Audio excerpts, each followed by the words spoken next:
Hey everyone, welcome to Sea of Swords Forsaken. Thank you for joining us for an evening of Dungeons and Dragons. I'm sorry, we tell jokes before we start streaming, and Niall, you're a monster. You're an absolute monster. Those were both incredible, and we had to stop from cry laughing. Oh dear, right. Sorry, I'm Chris, I'll be your Dungeon Master for tonight when I calm down. We're thrilled to be streaming at twitch.tv/D&D and twitch.tv/AdventurersWanted. For those of you who are new to Dungeons and Dragons, everyone here plays a fantasy character in a shared fantasy universe, and they have character sheets in front of them.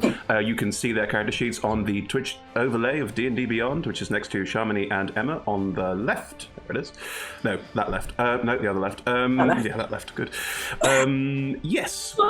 Their character sheets allow them to do things. Mostly they will be rolling 20-sided dice to see how well they do something, and 20s and above are absolutely brilliant, and 1s and below, yes, they happen sometimes, are hilariously bad failures. So feel free to boo and or cheer depending on what's going on at the time. And while they play those characters, I play literally everyone else they encounter, weather patterns, ships slowly falling apart, being hammered by elemental storms. That's all me. I do all of those things and everything else to keep the story unpredictable. I'll also be rolling 20-sided dice to see where we go from there. Good. Well, I'm Chris, I'm your GM. I use he and they pronouns, and I invite everyone to give their name, their pronouns, their character's name, their character's pronouns, and a little bit about what is going on at the moment. My name's Shamini. I use she, her pronouns. I shall be playing Captain Cal Arnold. She also uses she, her pronouns, and she's a sort of captain of a ship and is not a pirate, but she looks very much like a pirate if you want an image. It's quite piratical. Captain of the Bluebottle. It's a cool ship. She's not quite very happy right now because last time we got in this storm, but it wasn't even like just a normal storm. It was like some sort of weird magic storm, and things were going really well until the storm came along, and now they're not going well. I love how your intro started very cool as a cucumber and then descended into really like... You got kind of angsty during that. Remembered what happened. I'm like, yeah. Hi, I'm Emma. I'm gender fluid, so I'll define my pronouns if you need to use them. I'm playing Prosperous, who's also gender fluid, so if we can just use Prosperous or P as Prosperous pronouns. Prosperous is a half-orc paladin of Shantae. Prosperous has blue skin, has like brown hair, which is plaited back, and is wearing a lot of silvery armor. A lot of armor. There's a lot of armor going on. Prosperous basically stabbed a water elemental to death last episode, so it's feeling pretty good. Yeah, having fun. Really feeling like a pancakes though. Oh, that's a pancakes, yeah. Very specific request. Okay, I'll see what I can do. Hi, I'm Grace. I use they, them pronouns, and I will be playing Flutter of Wings, who also uses they, them pronouns.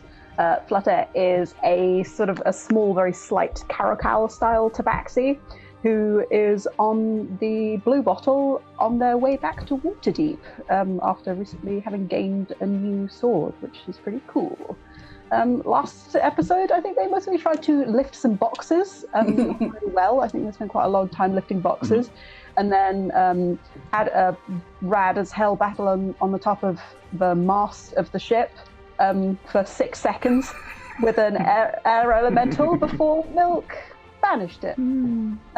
If you want to see what any of the characters look like, there's really cool art on the Adventurers Wanted Twitter. There is. You can also see... Yeah, wonderfully talented art. Yeah, an incredibly talented artist. Really Someone cool. should just... We should plug the artist. No, we really should. Who is We really that? should plug the artist, I agree.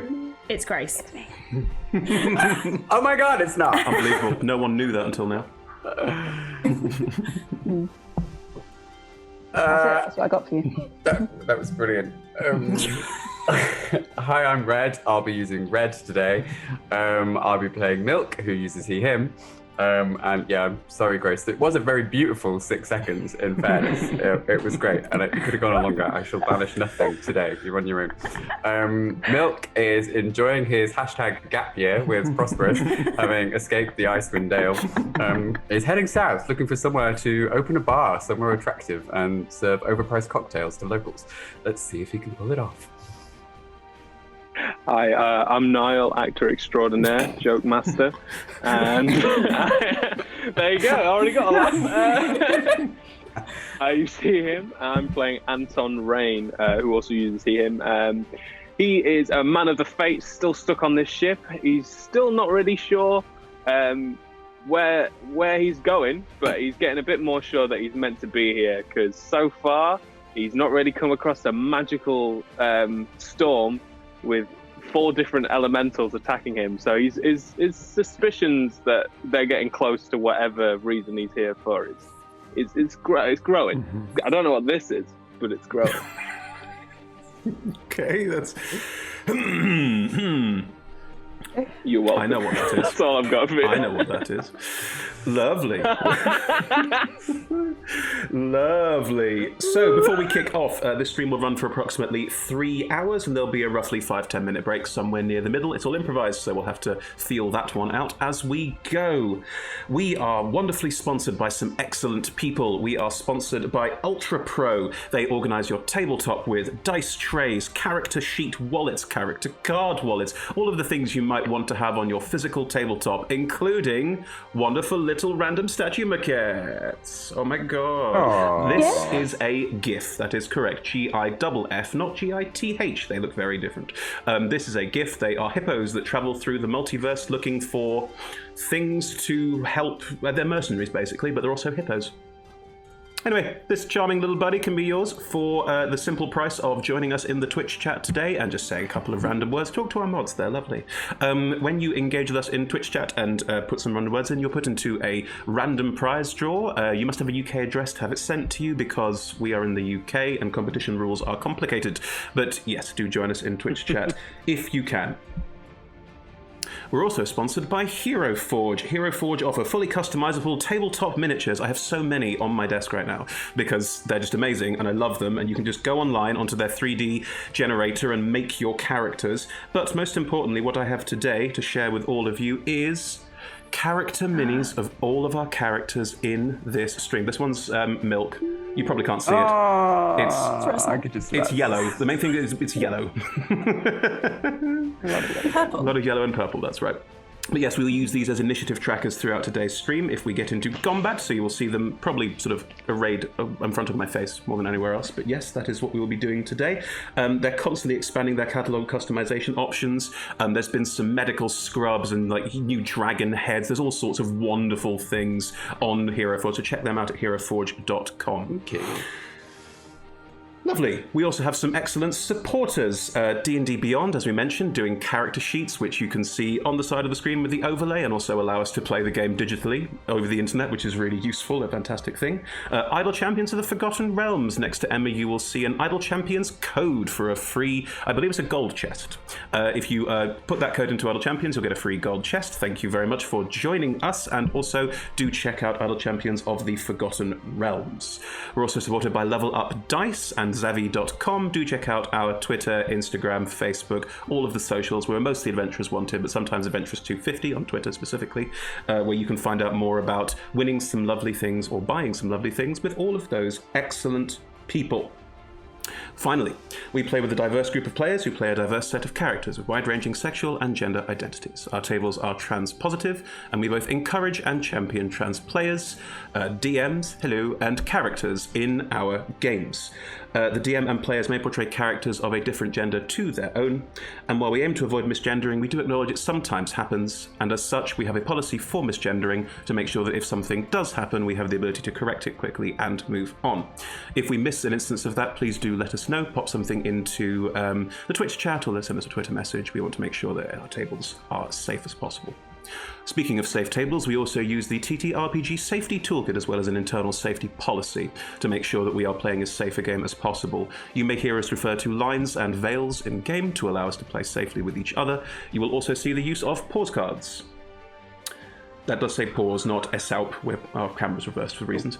But yes, you will see the use of pause cards. Oh, red, every time. Gorgeous. If you want to know more about the use of pause cards or anything like that, do check out the TTRPG Safety Toolkit. The link should be in Twitch chat right now.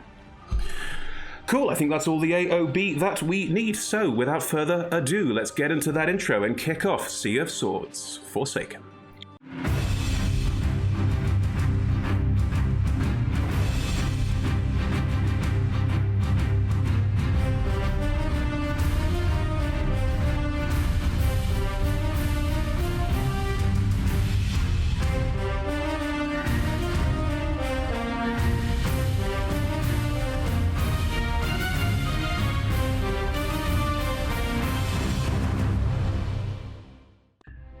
So, we return to Sea of Swords Forsaken. What is going on? Well, it was mentioned during the character intros, so I'll just recap for a little bit. Milk and Prosperous, our characters from the last campaign, meandered their way to the town of Fireshear, where they got passage on the ship the Bluebottle, captained by Captain Cal Arnold, that's Germany's character, and with both Anton and Flutter not really on the crew, sort of travelling with as well, part of the crew, part of the ship. Passenger, please. there we go. And Part of the ship, part of the crew. and together they all started to travel south from Fireshear, heading down the Sword Coast, out into the Sea of Swords, but were very quickly assaulted by a storm. And assaulted is the right word. The storm seemed to chase them down, grab them in its elemental, wild sphere, and then drag them somewhere in the Sea of Swords. And they don't quite know where. They managed to fight off the elemental forces that hammered the ship, and in doing so banished a few of them, defeated a few of them, and one of them, however, managed to defeat their friend, the ship's cook, who is now sadly dead and has been buried at sea along with some other crewmates who didn't make it. The ship now finds itself outside of this storm, and the ship's quartermaster, a wild hunt shifter, looks a bit like a shark, known as Stefan, has told them that they don't know where they are. And I think that's where we'll pick up, the five of you on deck of the ship. This funeral at sea, burial at sea, just having happened, and all of you realizing, Cal most noticeably, that you're lost. What would everyone like to do? As Stefan has just sort of turned up with this helpful news, Cal will just sort of like, this is slightly unexpected, we'll just sort of like turn and look at him. Them, sorry. And say, it's your job to know where we are. Yes, I'm not saying it isn't. It is very much my job to know where we are at any given point in time. But we it looks like that storm was moving erratically. I couldn't keep any track of where we were going as part of it. And look, Captain, there's no land around us. I've no idea where we are. Okay, go get a map. Give me a range. Okay. Right, I'll do my best. I'll do my best. Take a guess. All right, I will. There is no way that we could have moved through the planes or through space magically. Is there any chance of that? It was a magical storm. I glimpsed through the clouds a city. It was like spires of obsidian, of black glass. There's no way that we could have moved through some sort of planar gate, could we? Just give Milk a look. Side-eye, definite side-eye. Could I, Chris, is there any way that I could attempt to ascertain that? The side-eye? Yeah, roll me an insight check. No, I wouldn't be looking for side-eye between other members of the crew. Okay. If they want to mention anything they know about Obsidian cities, they're welcome to. I think, but I mean, is there any way that the planar travel element? Yeah, you could roll me an Arcana Flutter check. Now, Flutter has some experience of planar travel. Hashtag everyone else. Ask Flutter about planar travel. No. You have some knowledge of this because you've been in situations where planar travel has happened before, so I think you can roll an Arcana check with advantage if you like.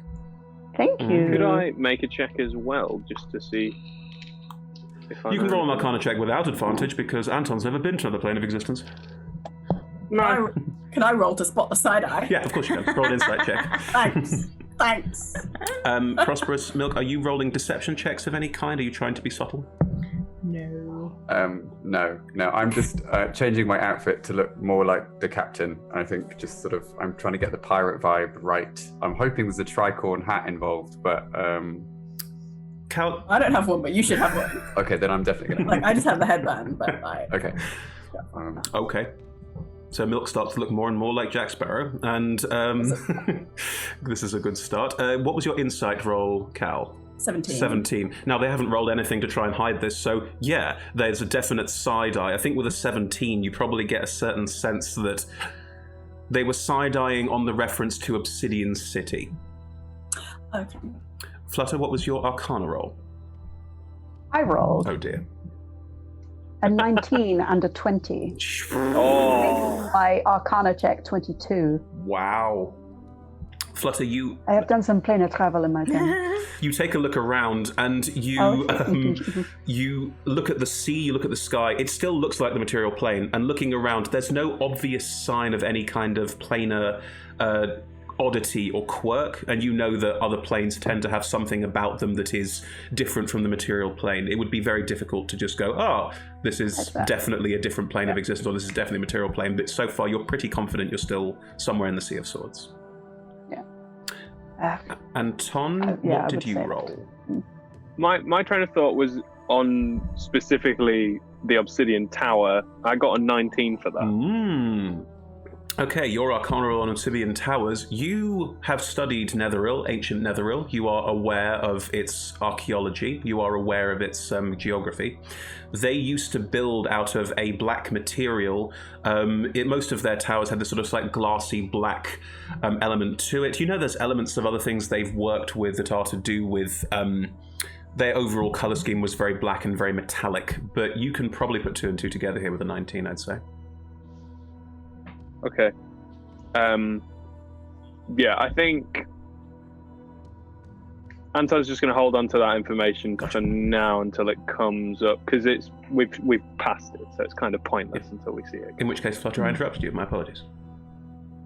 No, it's just I think we are still on the Sea of Swords. There is no kind of magical tick that would indicate planar travel. Usually it would look quite different to this, so I'm pretty sure we are still on the sea, which means that we should be able to find our way.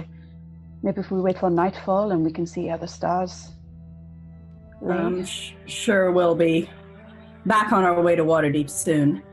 Cal will sort of look at Milk and Prosperous and say, that storm came straight for us. You wouldn't know anything about that, would you? No. No, never seen a storm like it.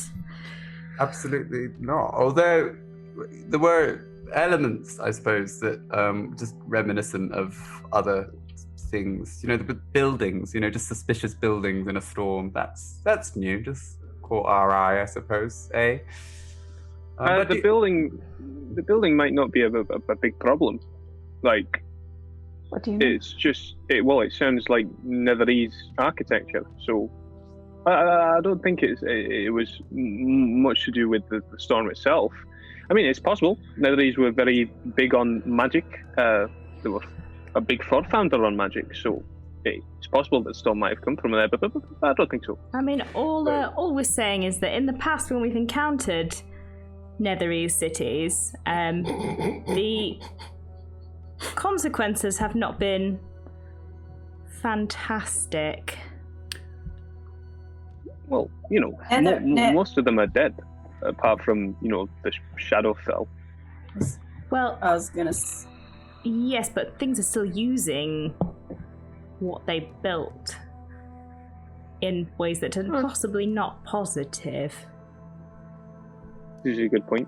But that's, I guess, that's part of the job of being a researcher, is finding out those things. He nervously laughs. Yes, well. Is there anything that you know from your experiences with the cities before that would tell you anything about what this is? Wait a sec. Look, the Netherese are some ancient civilization what got destroyed. Why are their cities floating around in storms? What? They are not all gone. No. Haunt the civilizations of Faerun still. I have done my time fighting against them. Yeah, and I can't answer why they're floating around in storms, but the cities still exist. We were in one not 2 weeks ago that some sort of, well, Milk, you know better than I, but some sort of weird fish thing was haunting. Yes, definitely not as restful as you might have hoped, I guess, the Netherese, as the storm would seem to indicate. Can I make an intelligence check on whether or not the floating city would have caused the storm? Interesting. You can make if it was the base of the storm, because you said it was massive. Mm-hmm. You can make an Arcana check for me. I think that Arcana is the closest. Can I help with this? Sure. Ooh! Sorry. Have you rolled a natural 20? Ooh, you might not need to. 27. Nice. Yeah. I'm very smart. Anton, as you listen to this conversation and start putting the pieces together, the Netherese did experiment with magic, and that's part of the reason why the cities fell out of the sky. They used to float. And they did experiment with strange magical abilities. The idea that a magical storm would form around a Netherese city, a Netherese ruin, a Netherese wreck for whatever reason, is not too alien a concept to you. And from the way Flutter described it, from the way that the angle of the storm was travelling, it is pretty fair and safe to assume that this storm was the centre. This city was the centre of the storm. Yeah, well, Anton's just going to look at you guys and go, well, it's probably very likely that the storm itself was a floating city that just booping around still. Yeah, well, that booping being the operative term, booping with intention or chaotically? I thought, Well, I mean, it passed right over us. I wouldn't say that it was It seemed to head intentionally straight coming. forwards. did it not? turned. It turned for It us. turned. But then it left. Because we destroyed its onslaught. No, we escaped it, I mean- but it did not follow it. That's Follow true. us. Did not It follow. Exactly, and there was only 4 of them. That's true. Well, out of character, there were not 4 of them.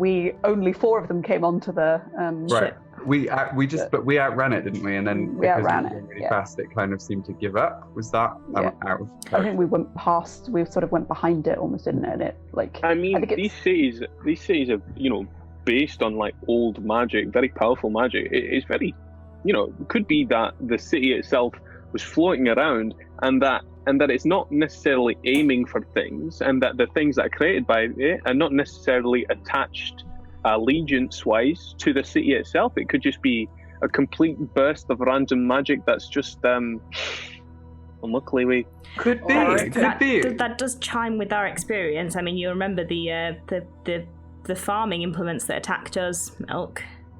Right. Or it could be another goddamn aboleth I mean, nested in Or the it basement. could be that you two went off to some city, irritated some people, and now they're after you. no, there were no Well, that people. seems There was unlikely. only an aboleth, and we killed the aboleth. So that is done. That's true. There were no people. We, Anton sat like this, just looking at you two like, what?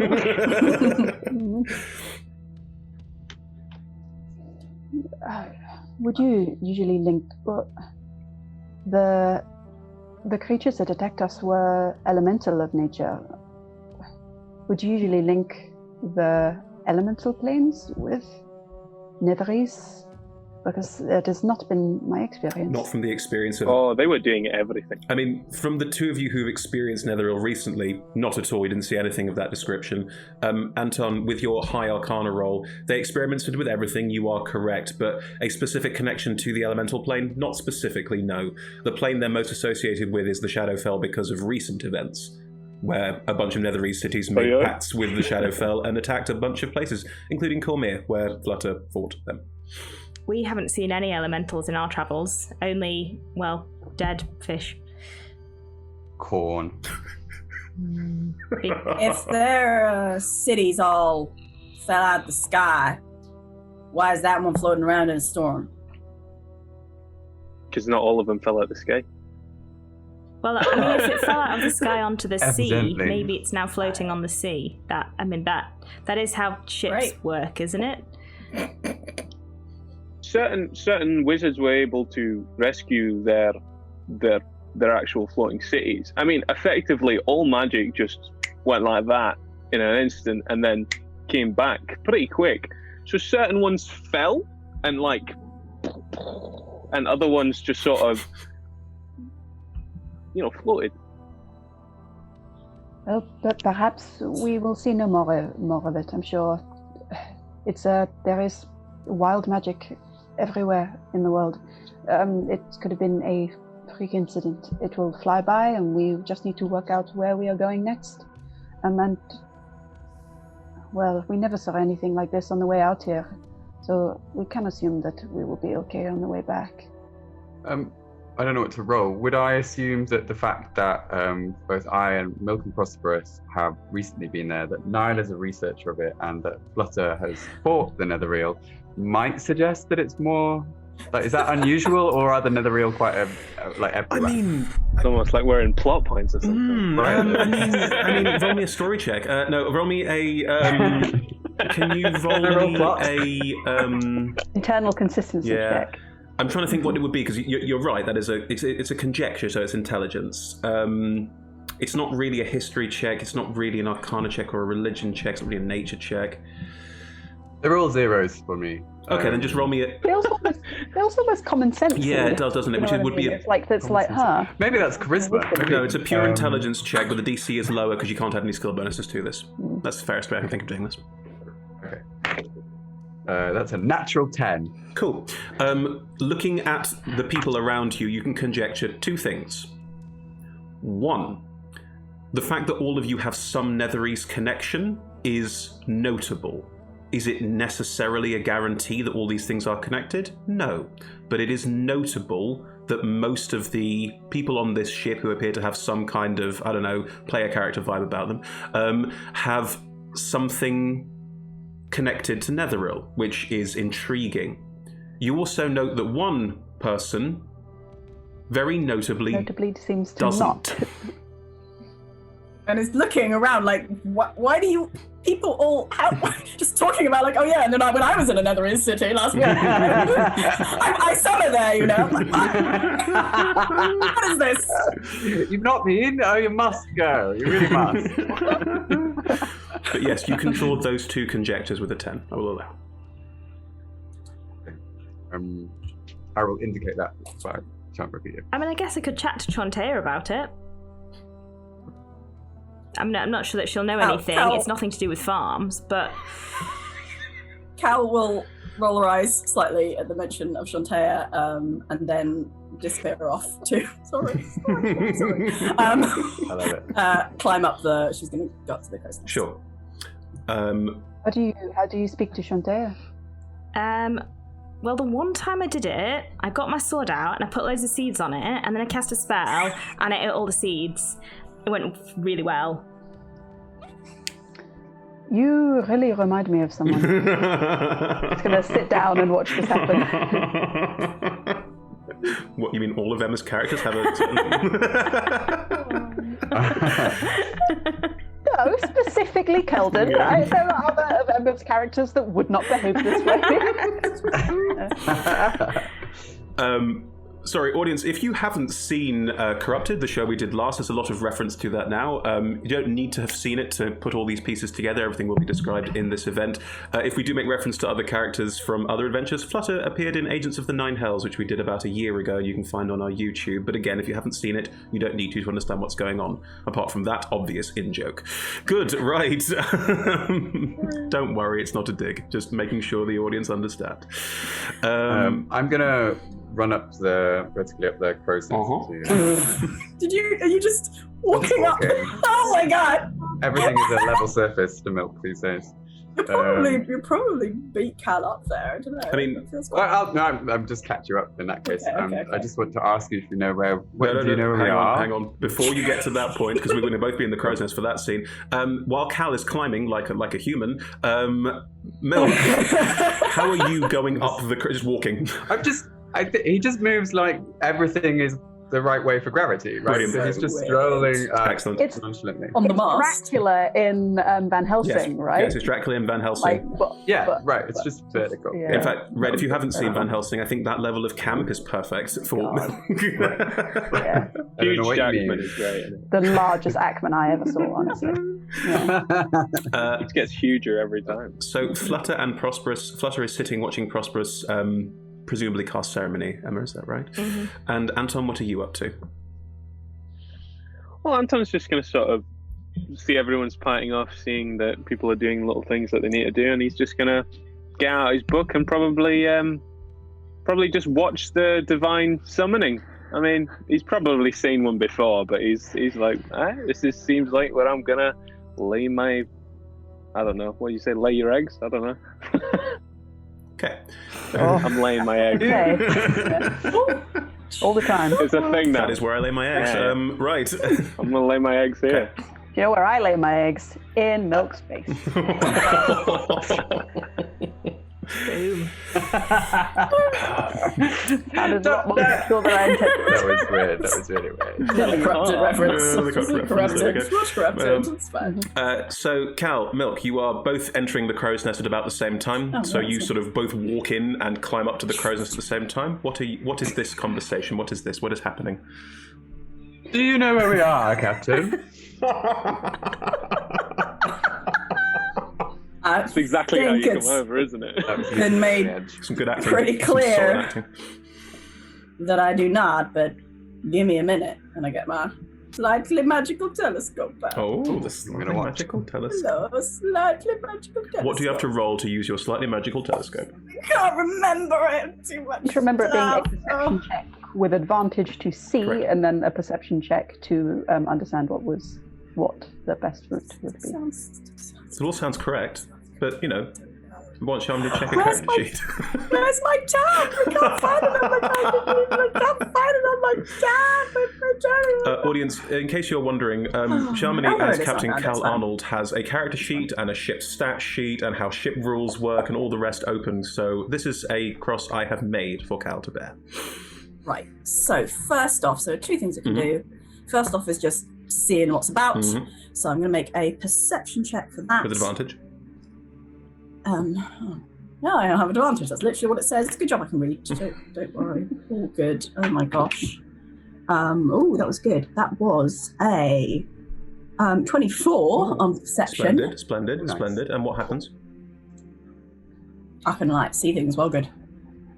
In conditions of clear visibility, Which is his. I can make details of even extremely other size of the eagle, distant creatures and objects as small as 2 feet across. I'm mostly looking for land Yeah, I here. understand. Yep.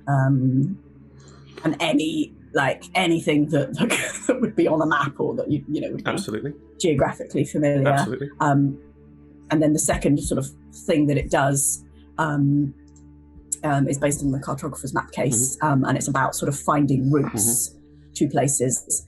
Slightly difficult when I don't know where the place is that I am to find a route to. No, but this is your but this is your magical telescope, which much like Jack Sparrow's This compass, would lets you be sort of work out where you need to go. That's part of the somewhat useful. plot device that it is. So I'm going to do another perception check on that. It's the same one. It's the same perception check, Jams. It's all the same thing. Is it? Yeah. Okay. Oh, great. That does make more sense. So a 24 on that perception check allows you to not only see in exceptionally good detail the area around you, but also to get a good sense of not only where you are, but routes you can travel within eye shot. Like, it's not like you can use the telescope to go, there's an island 4 miles over there that I can't see. It's very much designed as a what you can see you can travel to well and avoid some of the dangers of the sea with it. That's what the tool is for. Looking around, and with Milk next to you, 24 on the roll, so I'll give you all of this. There doesn't seem to be any land in sight anywhere. But as you scan the horizon in various directions, trying to get a sense of your bearings, you can get a sense of north and south because of where the sun is, and you're a well-traveled ship captain, so you can realize which way the ship is facing and work out north and south. That's not difficult for you.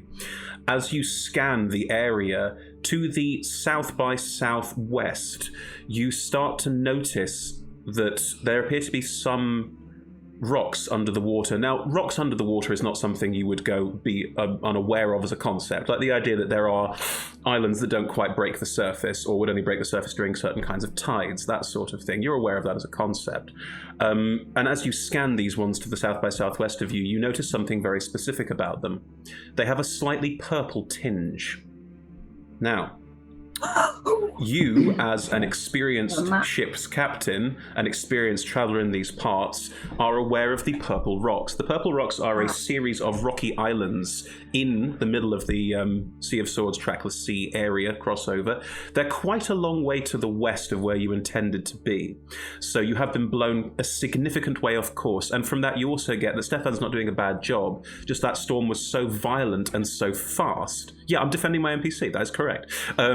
Because the storm was so violent and so fast, you were dragged way, way, way out to the west, far more than you would have expected in that kind of time, over that kind of space. This is like weeks of normal travel, right? Weeks upon weeks of normal travel. This is ridiculously far west. exactly. We are like Okay. We are not. We are. You're not in Kansas anymore. And as you look around and see these purple rocks, you don't know which bit of the purple rocks you are near. It's quite a large archipelago. Most of the rocks are quite small and don't break the surface of the water. If they do, it's only very rarely. And they are quite jagged, so quite dangerous to traverse. However, there are 2 islands in the center of the purple rocks that have towns on them, Utheral and Trisk. You were there recently to pick up Flutter, so it is a space you know where to travel to and you know your way around very well, and would give you a place to go for ship's repairs, which the ship is damaged, it needs repairs. You're gonna have to. Yeah. It's my choice on Mm-hmm. Do you see anything, Captain? I do. I might know where we are, and it ain't where we're supposed to be. Could you give me more detail? Like, did we blow a little way, or? We blew a little way. I'm afraid my previous estimation of your journey time may have to be somewhat extended. What, by like an hour or 2? That's manageable. Yeah, maybe a little smidge longer than that. How much are we talking, Captain? Maybe a month. Oh, fine. Gosh, hardtack for another month. Amazing. That's brilliant. So where exactly are we? Are we pointing in the right direction? Maybe less if we're lucky.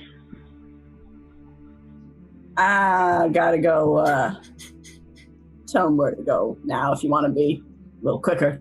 Get there. Okay. Time's out again. Before we finish this, Cal, I'm going to give you a little bit about the purple rocks that might come in handy as part of storytelling. Yes, please. Oh, thank you. The purple rocks, specifically Utheral and Trisk, these 2 islands with small cities on them, you would know, and you are well aware that up until about 5 years ago, both islands were part of a cult of a kraken. However, that kraken was defeated by nameless adventurers who took part in another adventure. Boo! Thank God. And as part of said other adventure, the island was suddenly freed of this very seriously evil influence and has been trying to rebuild since that point. You are aware that they are a nice place, but very much like trying to rebuild from a position of we were controlled by a horrible evil thing for a very long time. As such, the people of the island are extremely superstitious. I'm just going to give you that so that some of what happens next makes a bit more sense. Flutter, because you spent some time on Utheral, you'd also be aware of this. Anton, it's up to you whether you pick that up in passing or not, and Milk Prosperous, you have no idea. Why would you? Quite. Do I see the direction that Captain was looking in? Sure. Roll me a perception check.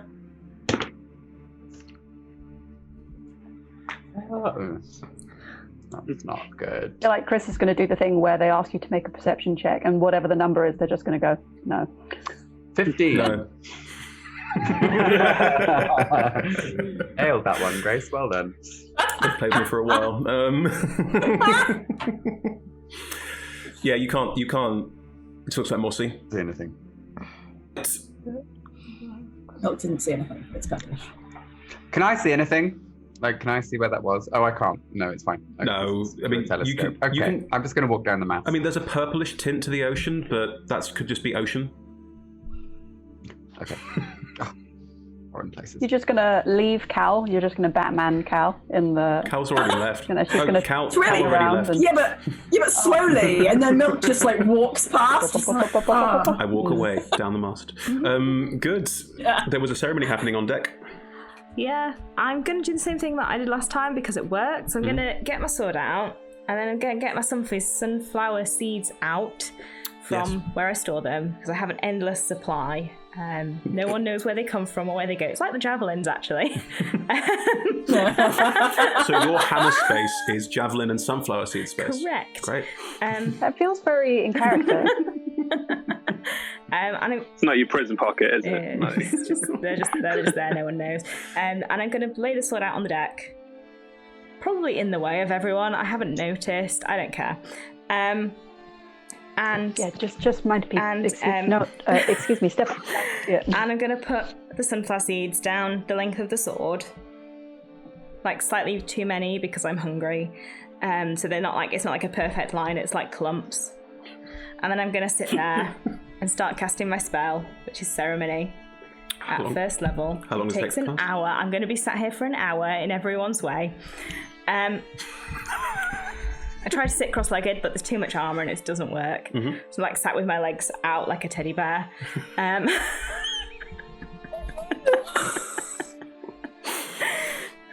Prosperous is just really awkward. And then I'm gonna start slowly eating the seeds off my sword.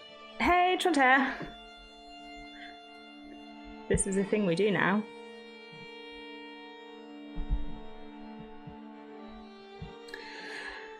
Prosperous. Yeah, this is the thing we do now. I was slightly worried for a second that you took a long time to respond. Sorry, I was on another call. Ooh, who are you speaking to? Can't really tell you that. Oh. Fair. Is everything all right?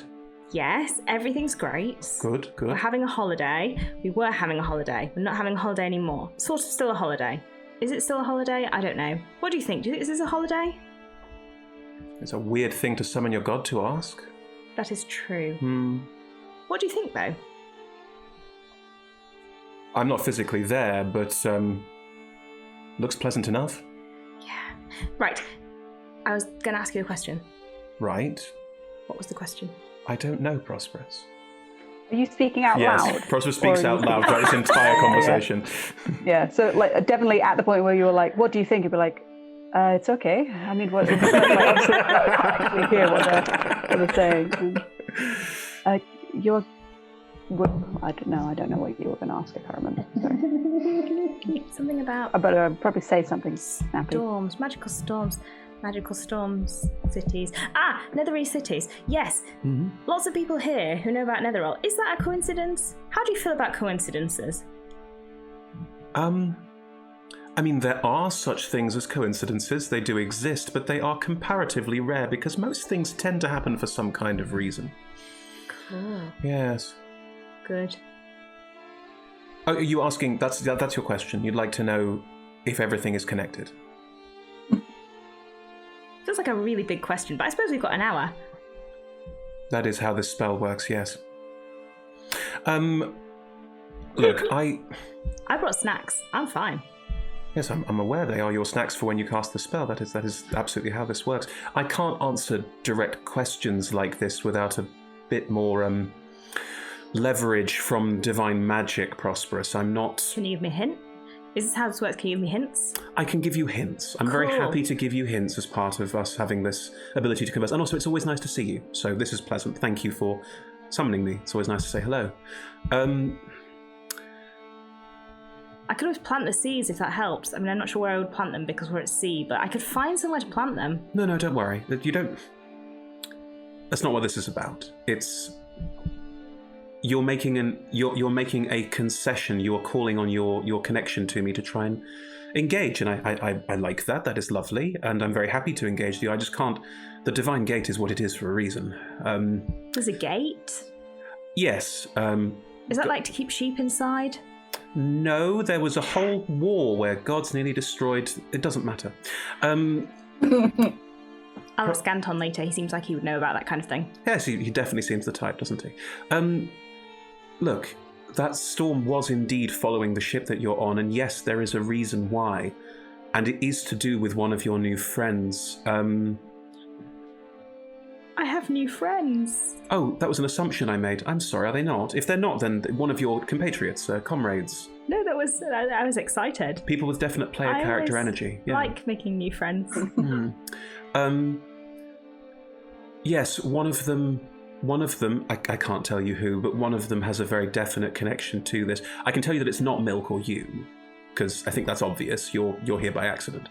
But, yeah. That's useful to know because it is often Milk, so... I know, Milk has that energy. Cool. Nice person, though. Great. Well, I mean, that's really all I had to ask you. So, I mean, you're welcome to hang out if you want for an hour, but... Oh, don't worry. It took an hour for you to sort of set this all up. That's how that works. You don't sort of... Yeah. The sword is quite big. It takes a long time to get all those seeds. It's doing really well. I do like the way that sword is now. I've never been big on weapons as part of my worship, but I like that one. That's a great one. It's very sort of big and hefty. Yeah, we'll make a paladin out of you yet, Tronte. No, that's not what I do. I'm more interested in nurturing and growth, which is what we're doing here. So, anyway, it's good to speak to you. Do summon me again if you like. I'm always a pleasure. I can't give you straight answers though. Just queer answers. Sorry, no, bad. Those two, if you like. I don't mind. Right, I'm going to eat all these seeds now. Please do. Kill some more elementals, probably. As is your will. Right. Lovely to see you. And you. Well, I can't see you, but bye. Bye. Any luck? It's definitely one of us. Well, it's not me or Milk, but it's definitely one of you. For what? Oh, oh, why the storm was following us. Definitely one of you. Anton, you are nearby to all this conversation. You've seen... Yeah, Anton's lit. My face is literally like how Anton is the entire time. Just like slightly bemused, enjoying himself. And then being like, what? What you will have noted is that Prosperous didn't, there was a brief glow of, an aura of magical energy, a kind of radiant glow around Prosperous when Prosperous cast the spell. But what you will have noticed is that the moment the spell was cast, Prosperous stopped glowing, the sword stopped glowing, and then it was just someone having a chat to the air. I assume I'd know what ceremony is, just from study. You would know that most divine worshippers of some kind have the ability to engage with and contact and ceremonialize their god, and different gods have different ways of that manifesting. Yeah, there wouldn't be a problem for you as a concept. No. Did she say who she thought it was? No, she said she's not allowed to give me straight answers because That's not always a problem. I'm not divine enough or something similar. Maybe not enough divine energy, something. No, that's usually what gods are like. They're not very good at giving you the answers you want. Yeah, but they're there to sort of intervene. But she did say that you're all my friends now, which is great news. Really happy about that. And what else happened? It is good to have new friends. And the storm was definitely chasing us, and it was because one of you something. But Anton and Gal and I have we travelled on the ship before. Maybe something's did not happen. changed. Did we gain new crew when we were in the Fireshare. town with the name Fireshare? Thank you. Did we gain new crew? Could it be? No.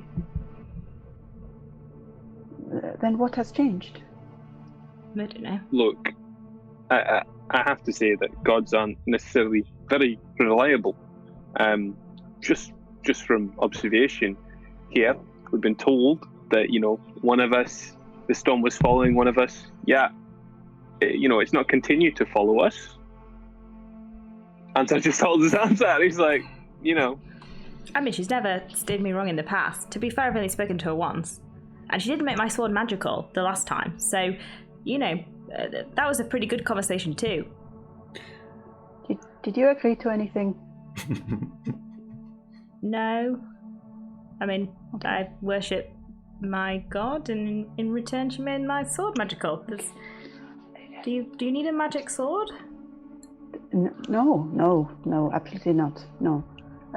No, you should just be careful about things like that. Sometimes when someone offers to... sometimes there's more to it than just making swords magical, Sometimes it's more complicated. Oh, like milk. Yeah, if you were making a deal with the devil. Milk. Well, no. What do you mean by milk? Well, like Milk's person. What do you mean? Well, like Milk's person that sends money. We met you yesterday. Oh. I do not know. Sorry, I forget that you don't have all of the context because, feels like it's been a long time. I met you. Yeah. Well, this is fair. Milk as a person that sends money and squid and things, and then he sort of splits the world and energy comes out, and I feel like I'm not explaining this very well. Maybe you should ask him. From that, can I gather that Milk's got a warlock fact? Roll me an Arcana check. While you're while you're doing that, reality test. Cal, can I make the assumption that you have advanced the plot by turning the ship and moving towards? I've advanced so much plot. Amazing. I've been, while this is going on, running the ship, Right. telling people what to do, checking in on my hull damage. I'm like, Harlock, what's going on with the hull damage? Not in this voice, but I am, just so you know. Checking in with Elshane that like there ain't any people like who really need any help straight away. You know, telling Staffan that, you know, the rocks around here look a little bit purplish and slightly concerning. And yes, making sure we're heading in the right direction. Cool. So plot is happening in the background. Thank you, just checking. Good. Anton, what'd you roll? 26. Yeah, Milk's a warlock. A good kind. Yeah, I'm just going to turn to Flutter and be like, oh, well, Milk, I think what our new friend is trying to say here is that Milk is a warlock, probably made a deal with some demon or devil or ancient god-like creature. Sure. I mean, Milk's the best. Where is Milk during all of this? It's been an hour. Milk is sat near the captain, just being like, this is the life, isn't it? As they sort of run around madly doing things. What's this room? These things, I'm not sure those are necessary. I could really take to life at sea. I think I'd be good. Ho, head west, etc. You know? Can I roll to make sure that at no point during this do I even slightly smile or look amused? Yes, of course. Roll a performance check. Oh no, I'm so bad at that. Okay. That was a natural 2. Oh no! Milk, you'll get Cal occasionally like smirks at the sheer inanity of everything that you're doing. Milk has no idea why. He's quite serious. He's genuinely trying to learn shipcraft and is a little bit disappointed to be mocked while doing so. I'm kidding. Cal, you could always try and pawn Milk off on one of your crew who could maybe take Milk under their wing, depending on who it is. Yeah, but the person I want to pawn Milk off on is Anton. I will at some point. Okay, let's do this. I will go over in the middle of these questions.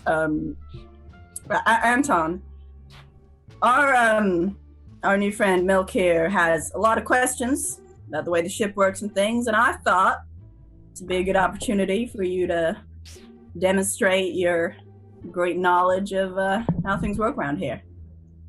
Everything that I've learned is come from yourself and then the rest of the crew, so that great knowledge is only from great teachers. So pure. Well, you still got to tell this one, okay? I wasn't shirking the responsibility. I'll happily take on Milk, and Anton holds a hand out and is like just waiting for you to shake it. And I'm waiting for that viscous syrupy hand.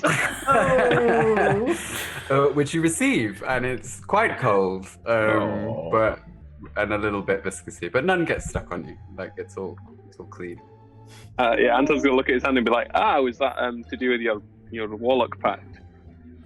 Oh, I mean, don't get me started. No, completely separate thing. Well, not entirely separate, but I did die recently and had to be reconstituted about what was at hand, and sort of smoothie was what was nearby. So here I am doing what I can, just trying to get by.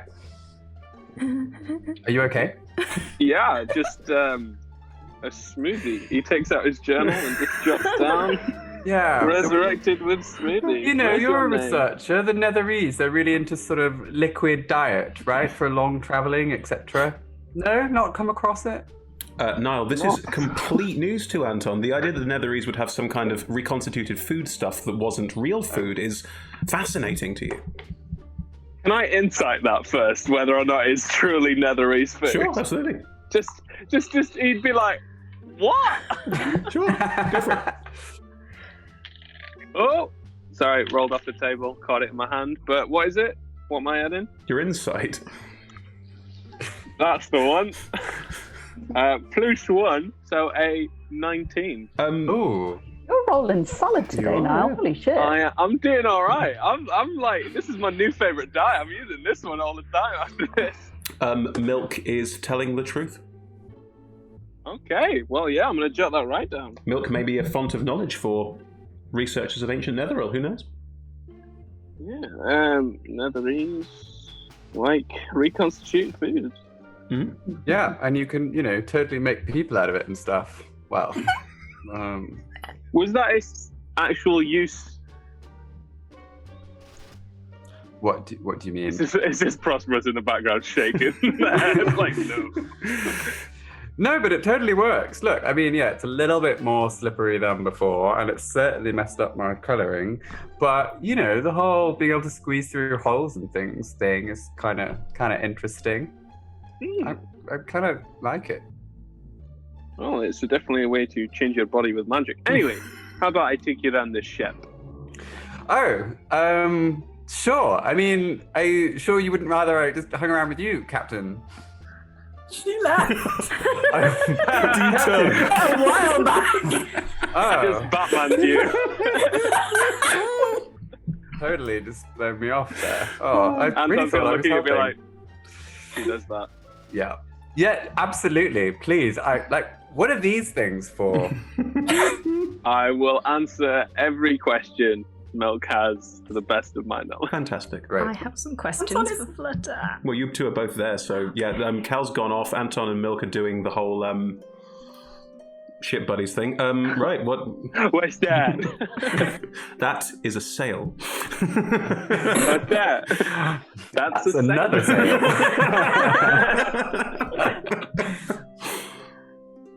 And the two of you are left sat on deck.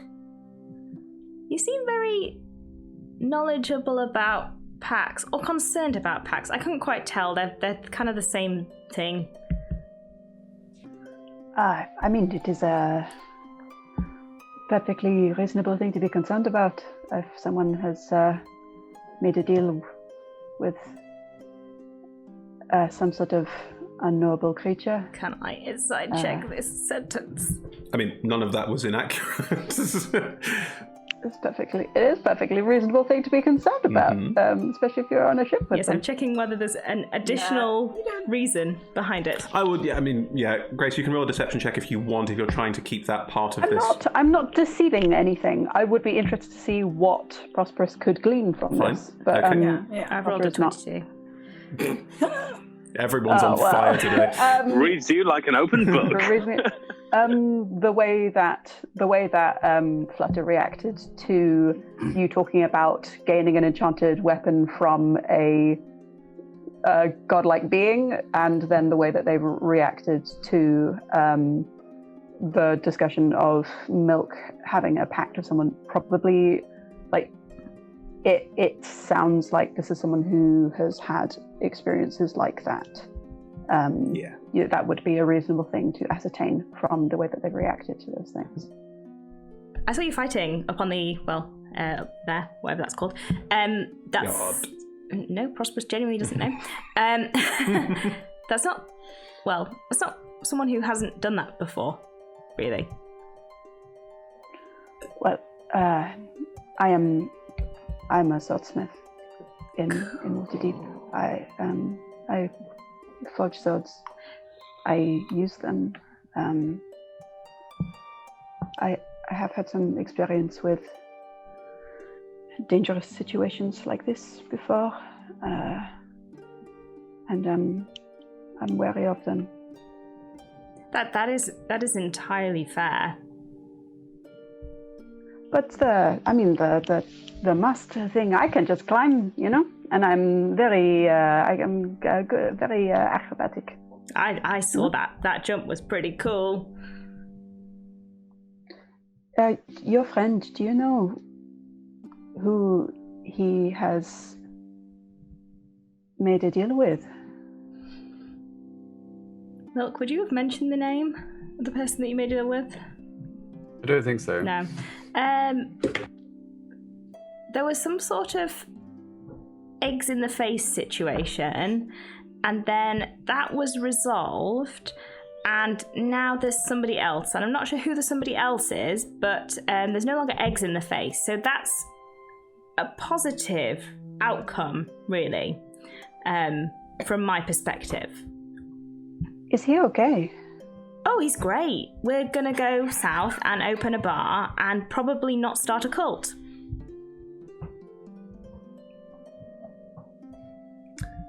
You do not know who he has got himself tangled up with. You do not know whether they are a devil, a demon, some sort of... I think the other option was to die, so I'm not judging his choices. I'm not judging his choices. I'm concerned for his safety. Oh, what's the difference? Well, a demon is more interested in pure destruction for destruction's sake. There is an element of chaos to everything that they do, whereas a devil represents order. The devil, when they create pacts, it is more to do with political machinations. I don't Do either of know. those sound in line with his behavior? Is he more chaotic, do you think, or do you think he is more political? Both. Although I would argue that going to start a bar is more chaotic than political. It depends on the bar, surely. Although if you started a bar in a political city, would that be political? I don't know. This is a really intriguing question. But this new master has not asked him to do anything. Not that I'm aware of. Has not We haven't required anything of We him. haven't done anything bad. I don't think. Okay. Okay. Well, if you're his friend, it is. I'm sure you would keep an eye out on him anyway. But I have had experiences like this, and it is not always as simple as it seems. That is good to know. Milk is very, I want to use the word nouse, but I don't think Prosperous knows the word nouse. Milk is very good at the talking thing. So I'm sure that if he is in a situation, he will be able to get himself out of it pretty sharpish, if necessary. That is what I thought. That is what I thought.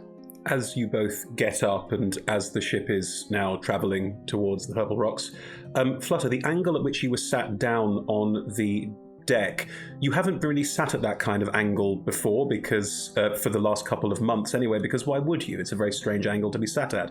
And you do notice and recognise a small piece of paper poking out of one of your pockets that was pushed at a certain angle. If I've been traveling for a few months, have I found one of these pieces of paper? You have. Before? You know what it is. I have. Okay. I'm going to pull.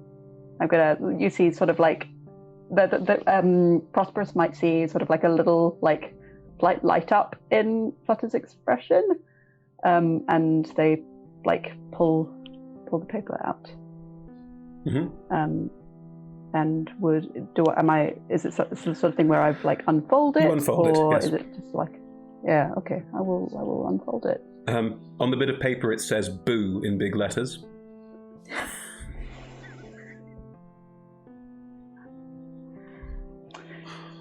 Yeah, I think it's that same expression. It's just that like slight sort of melting sort of thing, like the sort of like concern and tension, just sort of like, and they do quite a soppy smile. I would sort of slightly wave the paper at Prosperous. My partner, she has left all of these notes in my clothes and my belongings. I keep finding them. Prosperous, there's writing on the other side. Oh, there's something on the. You should turn it. Maybe. That's really sweet, though. She is my whole heart. Turns it over. What does It it say? says, ha ha ha ha ha, you'll have to keep looking if you want serious ones,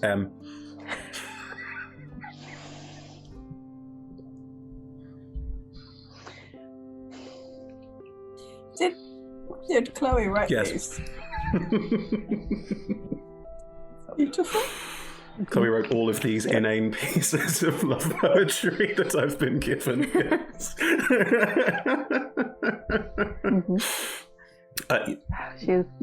She is who I'm going home to. Oh, that's really nice. That's why I want to get home fast. I cannot believe that. Can you see where we are? I'm gonna actually try and take a look and see whether, because it looks like the ship changed The direction. ship has right, been and moving. started- People have been there's been people fixing the ship around you. There's also been people making sure the ship is Around you being the. ship Yeah, shape and because we're sitting moving. in Yeah. the deck. Yeah. The ship is now Yeah. travelling. You don't know what direction ship's travelling in Flutter because you're not really a sea person. But as you look, the ship is. You can see that there is some land in the direction the ship is travelling. There is sort of a bit of jimmying as the ship curves around various and looking over the side, purple rocks, and you click. You've seen these before. It's not like, just to be clear, audience, it's not like, or all of you, it's not like there's like sort of a purple, just like graphically anomalous rock. Like it is a normal looking rock, but it has a weird purple tinge hint to it that gives the purple rocks its name. Like there's some sort of ore in it that is sort of Exactly. That is purple. But yes, you're moving around these different rocks, and you can see ahead, you're moving between them. There's these sort of small purple, rocks raging out of the ocean at various points, and you know where you are. You know where you're headed to. We were here 2 months ago. We are near Uthral. 2 months ago? Yes. That's a long way. We've been blown hugely off course. We should try and find the captain and find out what is going on. I mean, sure. I mean- Should be pleased to see us. Captain Arnold is definitely steering the ship, so you could all reconvene around Captain Arnold to talk about this if you wanted to. Oh, I'm steering the ship. Of course you are. It's your ship. Not like that. Yeah, that's how fast ships go in this world, definitely. Love it. Yeah. Would Prosperous come too? Yeah, I follow. Come and talk to. Yeah. Okay. So would approach up to Cal and just, Captain, we are approaching the Purple Rocks. Sure, what it looks like. Are Milk and Anton also joining? Are you all reconvening, or are you both off somewhere else? That could be where we've made Great. our journey This is so real. far. Like right now, I'm like, that's the captain. I mean, I feel like I could have guessed that one. Just from walking around, I thought I might make that one very clear. So you've all reconvened. Lovely. Thank you. How could we have been blown off so far, of course, in such a short amount of time? I'm afraid it seems like we were going much faster than we expected to be, in very much the wrong direction. Will there be somewhere in the port where we can make dry dock or repair the ship? I don't quite know the extent of the repairs yet. We haven't been able to see him properly. We may be here for a little while, and of course our journey back is going to be somewhat extended from what it was. I mean, I'm in no rush. I'm on holiday. Right. What can we see? Does it look like? Yeah, Can we we see can, the yeah. island? What you can see with the ship is heading towards are these small spires of rock that poke out of the water. Some of them are quite short, as in, like, we're talking maybe a couple of feet here, a couple of feet there, that appear to be part of a larger underwater formation of rock. But there are some that are quite large, but they're not really habitable. If you've seen some of the rock spires around Cornish coastline and the Hebrides, that sort of thing, we're talking Scotland. We are talking like very sharp crags of rock rock that poke out of the water at sometimes slightly sort of ominous angles. But like the needles. a bit like the needles, but purple. Yeah. Basically, there's somewhere there's like a little arch formed, or there's quite a solid like chunk of rock. And then there is some growth on top of, some earth on top of. But the only people who could really live there or move there are crows and seagulls. Like it's not some puffins. Like it's not. This is not very habitable territory as far as you can tell, but these spires of rock are poking out of the water, not like all around you like you're clustered in. It's more like you can see one, a couple of miles over that way, there's another one, then there's a cluster of them a mile over that way, and the ship is moving between them very carefully. Looking into the water, you can see that under the water there is a lot of this quite purplish tinged rock in various places. The ship is very expertly navigating through to make sure it doesn't take any damage.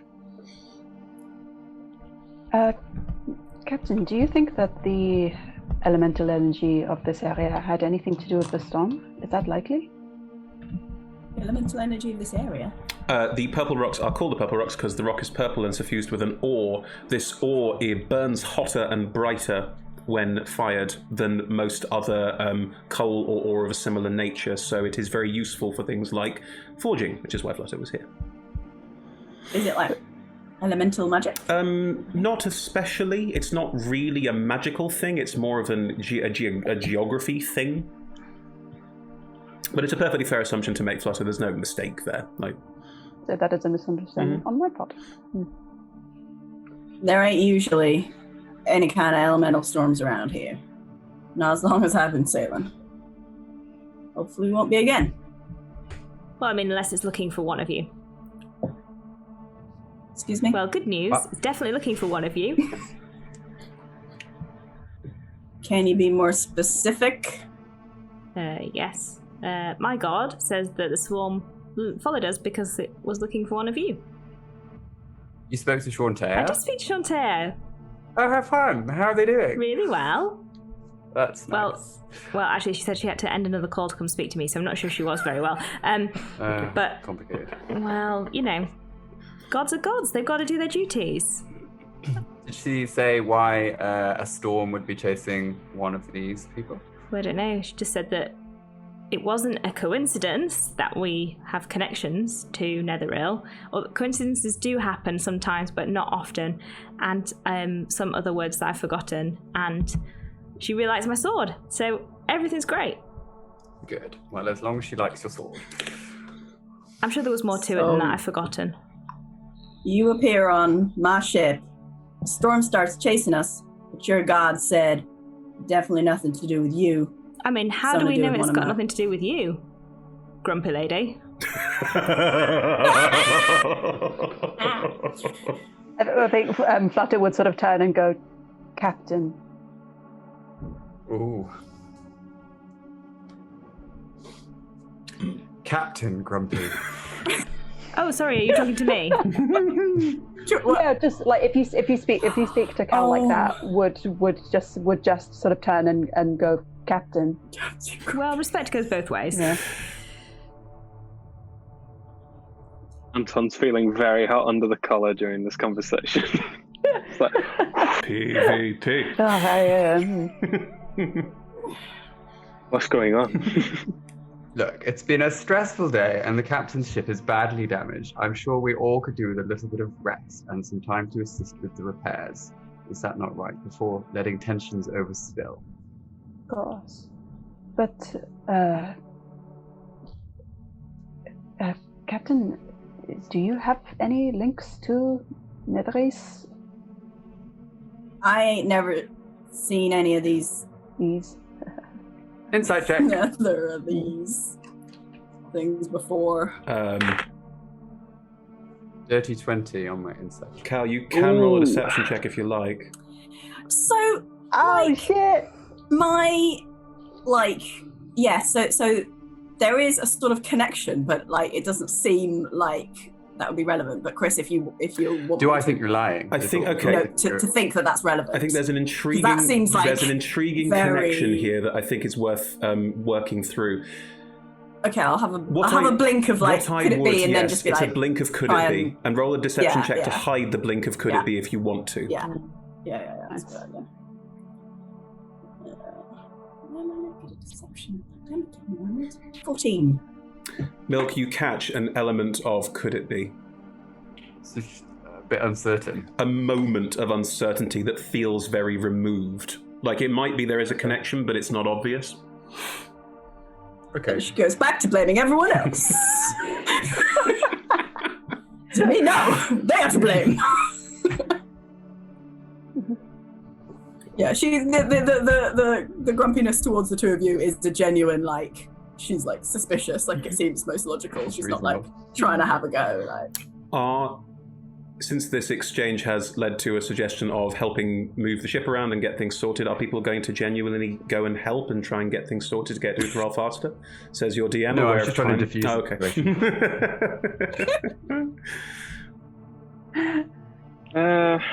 Would Milk? I'm assuming Milk is not going to say anything about what he's ascertained about what Cal was saying. No, I will keep that to myself for the time. Grand. Yeah, cool. Are you all going to head off? Let this moment defuse? Anton's gonna just, whilst everybody's being quiet, Anton's just gonna go, what's in the cargo? Ooh. Oh yeah, shit. It's probably fine. Yeah.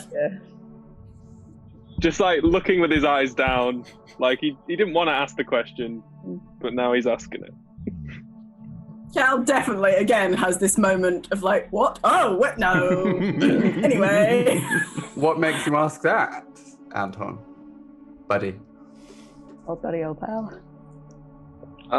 Well, I have previous experience with maybe living with people who don't necessarily, for lack of a better word, they'll be the laws of the land, or you know, stretch them anyway. And you know, I'm just, you know, aware that we're transporting something quite heavy, so I just thought I'd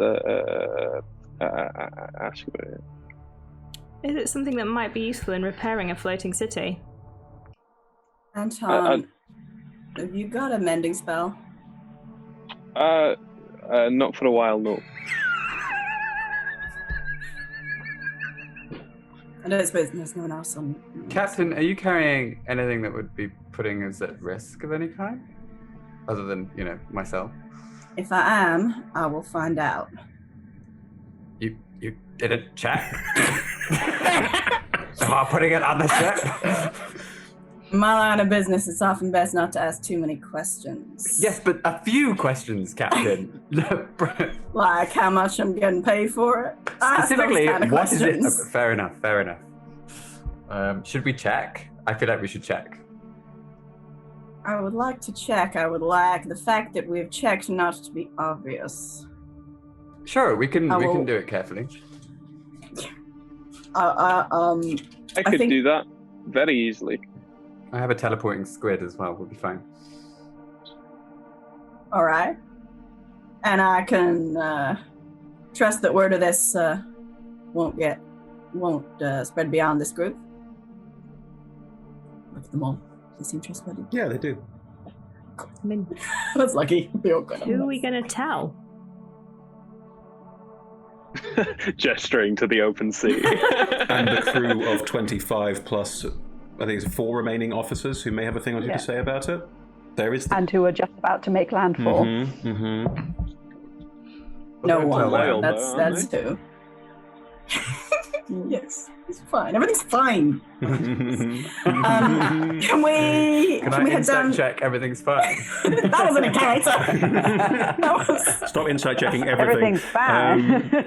I want to insight check Harmony. Are some of you going to go and check the boxes that were picked up in Fireshare? Lovely. Is other people going to help out with getting the ship to Utheral as quickly as possible? I am happy to help with any repairs that require heavy lifting or large hammering or... All right. You can go and find Harlek, who will gladly put you in with helping with heavy lifting and hammering. If it involves hanging off the edge of the ship, I'll be even happier. It could do. Why not? Yeah, there'll be some hanging off the edge of the ship. Why not? Yeah. No, you didn't like water. Who said I don't like water? I don't know.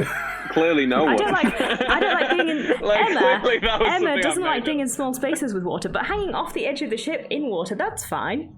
Very big space. Really. Yeah. Lots of swinging. Yeah, you're fine. Does Flutter have any reason to think that the ability to work metal would be useful to repairs to the ship, or is it mostly woodwork? It would be woodwork and metal rivets mostly. Okay, cool. So Flutter would go to assist. Lovely. So Anton and Milk are going to look at the cargo then, I presume? Yeah, I'm just going to quickly look at my spell and make sure I can do this nicely. Okay. As you go down, Cal, you stay at the wheel. You have to. Stefan could steer you into Utheral, but considering all the weirdness that's gone on, you're probably more comfortable making sure that you're in charge of this. As you are steering the ship through and making your way to Utheral, how do you experience your god getting in touch with you?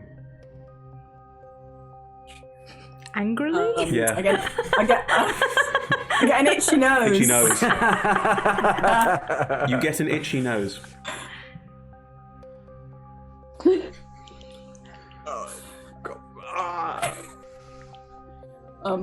Not impressed. Just like, don't say anything, just like.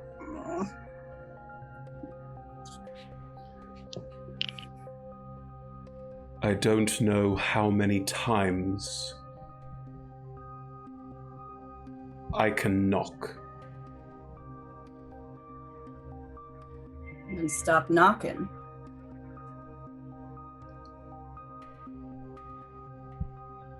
You're still an agent of mine in this world, Cal.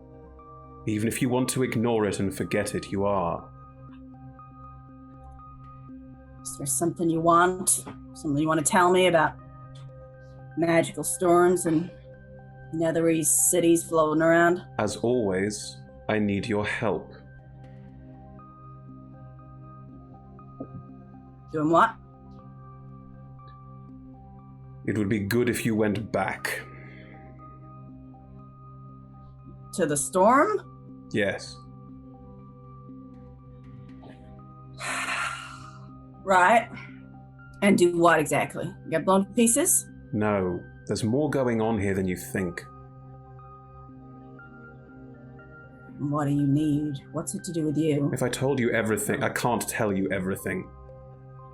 You want me to go back there on faith? Yes. Got a lot of people to look after. So do I.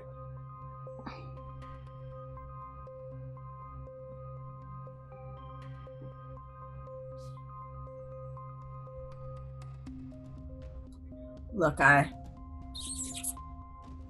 you know I need you, I know I need you. Do you know how many people I'm gonna lose if I do this? Do I have to talk to you again about the greater good?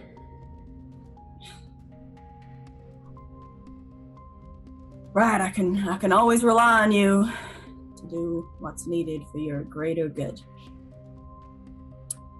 That's something. I'm sorry that you can't see it.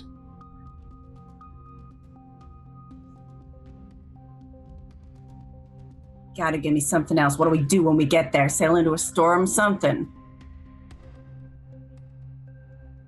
Go inside. Really, right, okay. Yes. These new passengers I picked up, they anything to do with you? Part of some grand, greater good plan? No. Wonderfully, there is such thing as a coincidence.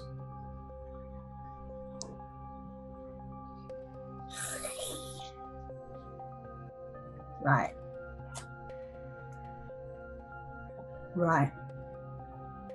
I have faith in you, Cal.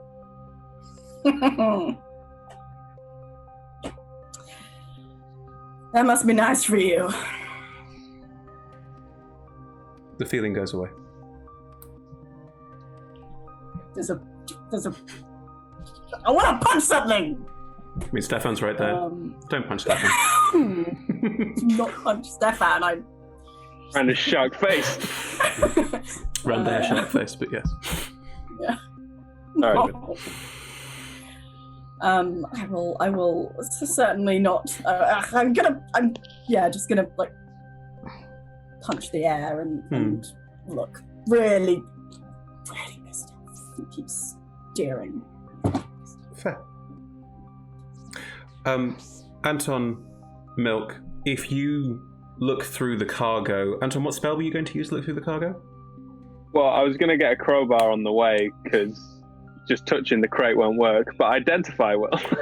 Yes. So ritual cast Identify on each, after opening each crate, like checking each crate as well, fine. Because there might be different things in each one. So it's going to take a few hours. Yeah, that's fine. But you're a few hours away from Utheral, and that means we can finish up as we arrive.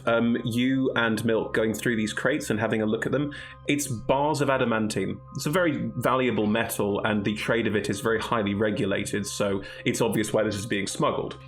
But there's nothing special about this adamantine. It is literally just a very, very strong metal that, if you make it into armor, blocks critical hits. That's what adamantine does. So, yeah, that's... Did I know that? And I forgot that I did actually know that, because I've got it written down in my notes.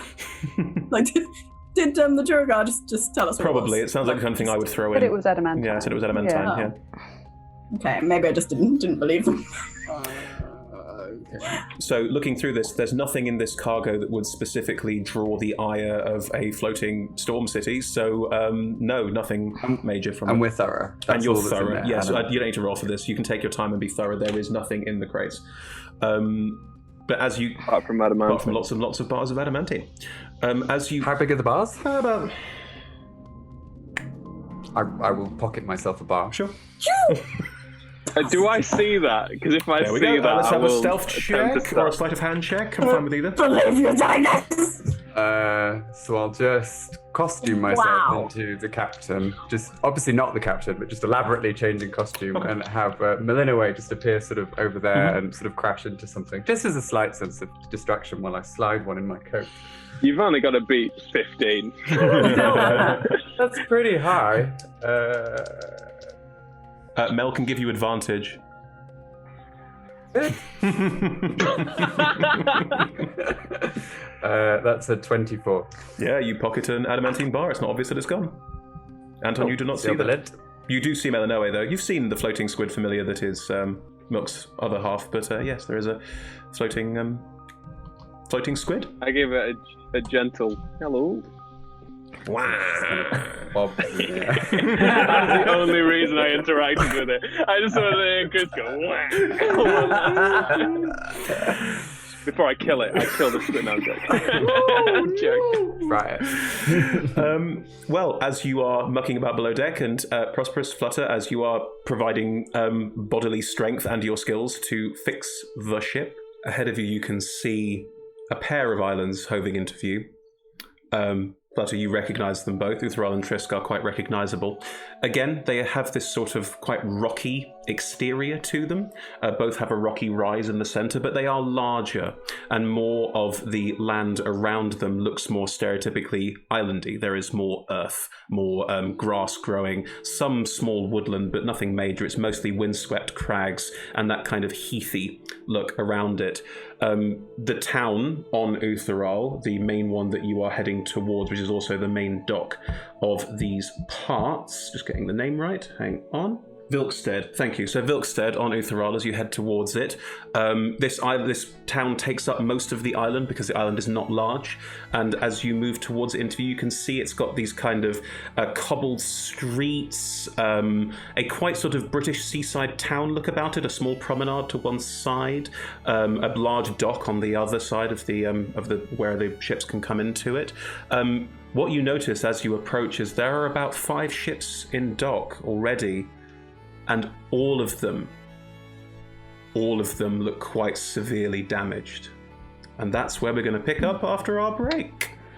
Wonder what they've encountered. Anyway, join us in about 5-10 minutes for the next half of Sea of Swords Forsaken. Thank you, everyone. Bye. Thank you. Probably unrelated. It's probably just...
And we're back. Hey everyone, welcome to Sea of Swords Forsaken, episode 2, part 2. So, you are arriving in the city of damn it, the way I've written it down is Vikstead, thank you. You're arriving in Vilkstead. You like Vilk damn it, Can we get to Vilk damn it? It's like the sister city. You are arriving in the city of Vilkstead on the island of Utheral. You note that the dock is full of very damaged ships.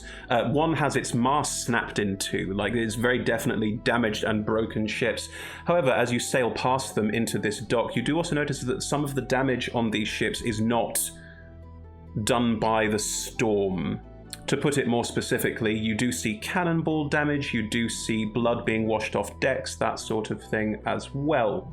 The docks are on the far side of the bay.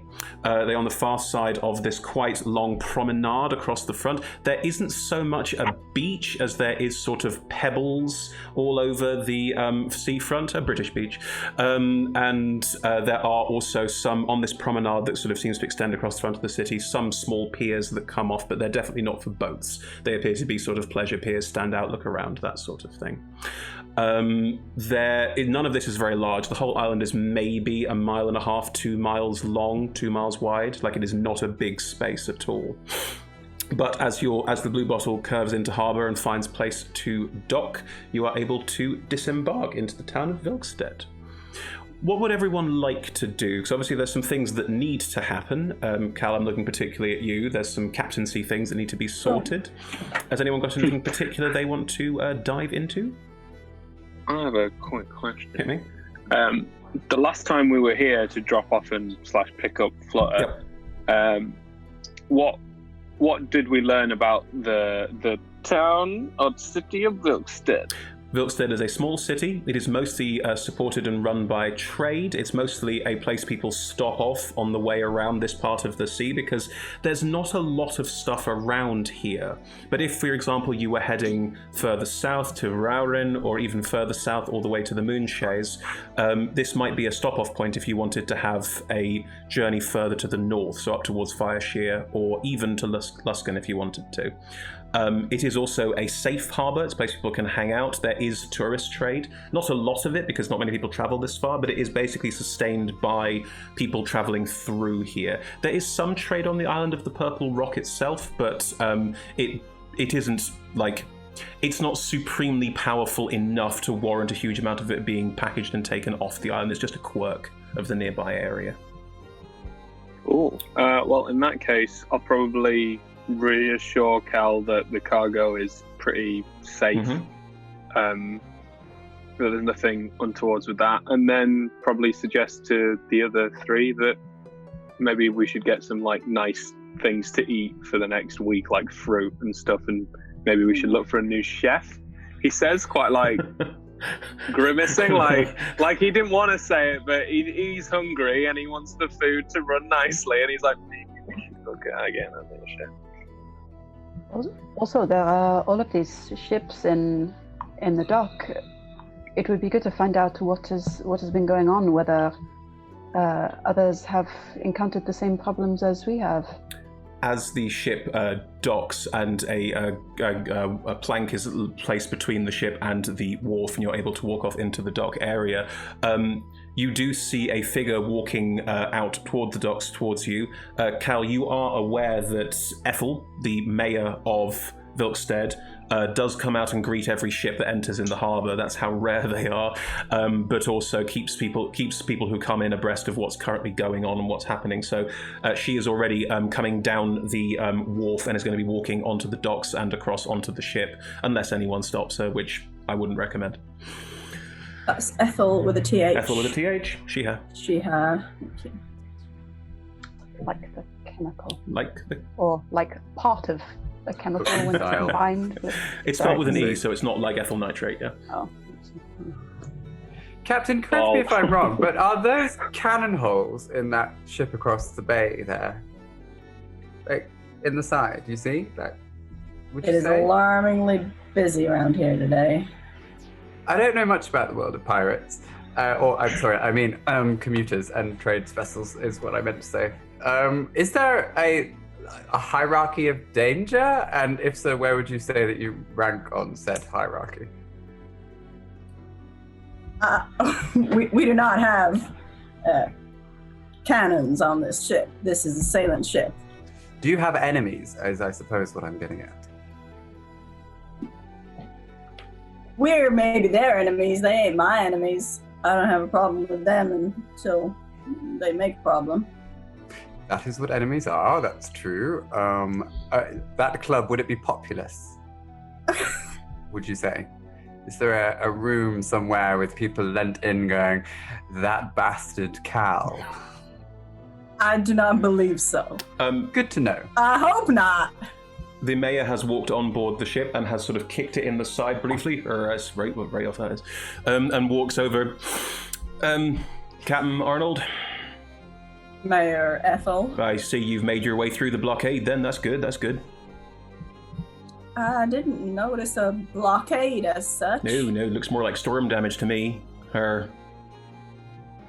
We encountered something weird out there. Oh, this storm thing that's going round as well, yeah. Hey, it's a bad time to be on the Purple Rocks, I'll tell you that for free.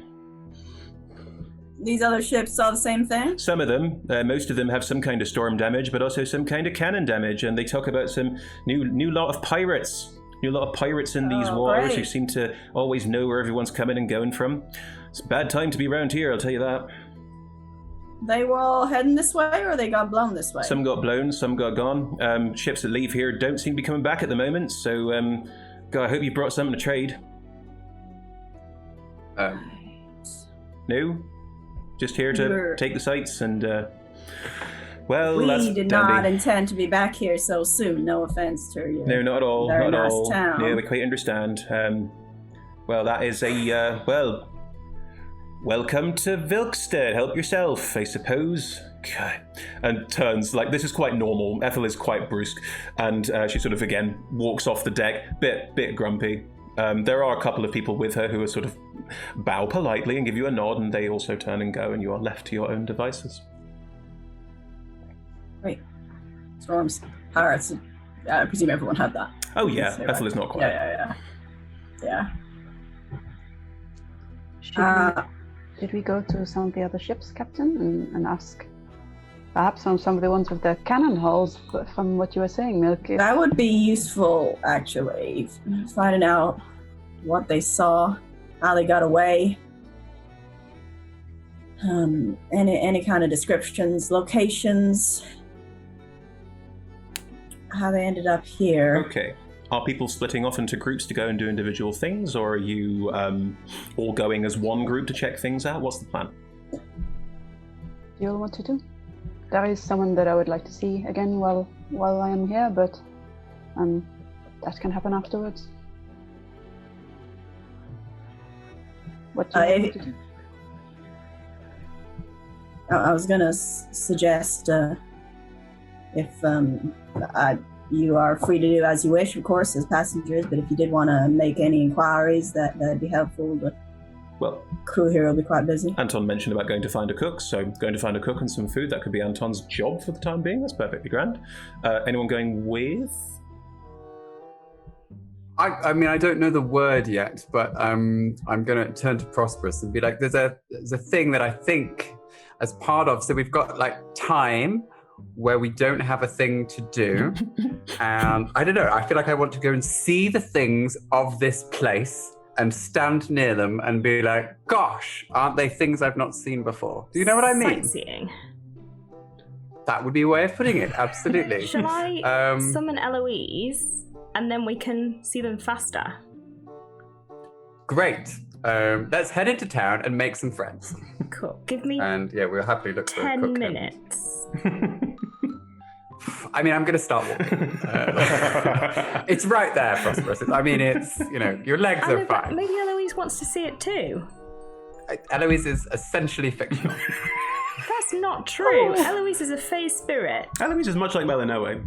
I will walk behind Milk, slowly casting Fine steed. You're summoning Eloise, your steed. What will Eloise be summoned in the form of? A warhorse, obviously. A warhorse. Maybe a dinosaur. Seriously, you can do that. Maybe a small riding dinosaur. One of the hadrosaurs, who saw? Hadrosaur. Excellent. Yeah, sure. Hadrosaur. Walking behind Milk, you can walk at the same speed. Yeah, you can walk at the same speed that Milk is walking, unless Milk starts running like full pelt, which I don't see why Milk would. So you can be casting while holding polite conversation, but not doing anything too strenuous. So yeah, that's perfectly fine. You start summoning Eloise. She'll be here any second, in about 10 minutes. Okie dokie. So Milk and Prosperous head out into the cobbled streets of Vilkstead. You guys are going to... And you as well. I'm just going to head into town and see what can be seen, I suppose. Make some inquiries. So you're going to go talk to the other ships?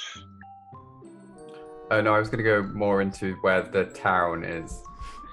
Actually, it's just sightseeing. Well, maybe you guys find a chef to hire. Oh god, you're sending Milk and Prosperous to find the chef. Oh my god, okay. That's someone on the ship. Yeah, would you prefer that someone from the ship actually hired someone? If there are any we're very good at chef people. candidates, don't make any deals with anyone. Just see if anyone's interested, potentially. We're very good at making deals with people. Okay. And do we send them here? What characteristics send them do you over. think are important aside from cooking? Like, I mean, clearly you're not good judges of chef character. I loved that last chap's food. It was very unfortunate. It wriggled when you ate I it. love a wriggle. Mmm. We'll see if we can do This you better. stage, probably just someone who's maybe very keen to get away from here would be good. Okay. Chef. We can do this. Okay, so Prosperous and Milk are looking for a chef while also doing some sightseeing. Lovely. On a hadrosaur. On a hadrosaur, which will be over there in 10 minutes. Lovely. Anton, Flutter potentially as well. You were going to go, Cal, talk to the other ships? Yeah. More details. Okay. Yeah. If we have time, I might. Well, depending on what. Oh, the ship will need to be fixed and will take at least half a day, if not longer. So you'll have plenty of time on Utheral before you need to leave. So if you want to go and see the person you were here with last time, that is your prerogative and you will have time to. No problem at all. Lovely. So, Cal, Anton, and Flutter, let's do this first. You move off. There are other ships docked on the same dock that you are with gangplanks. You could easily walk up and down, or there's others further to the side. You can find one that has some storm damage and some, definite battle damage if you want to, very quickly and easily. On the side is written the Sirocco.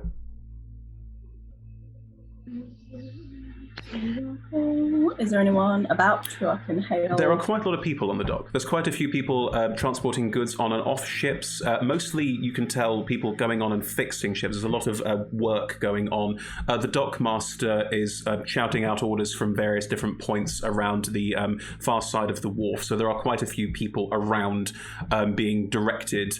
You do, Cal, get a sort of... Harlak will walk over to the dockmaster and start talking to them, and between them start hashing out the repairs, and we'll probably come to you with a bill at some point, but you're used to this. This is how this tends to go. Yeah.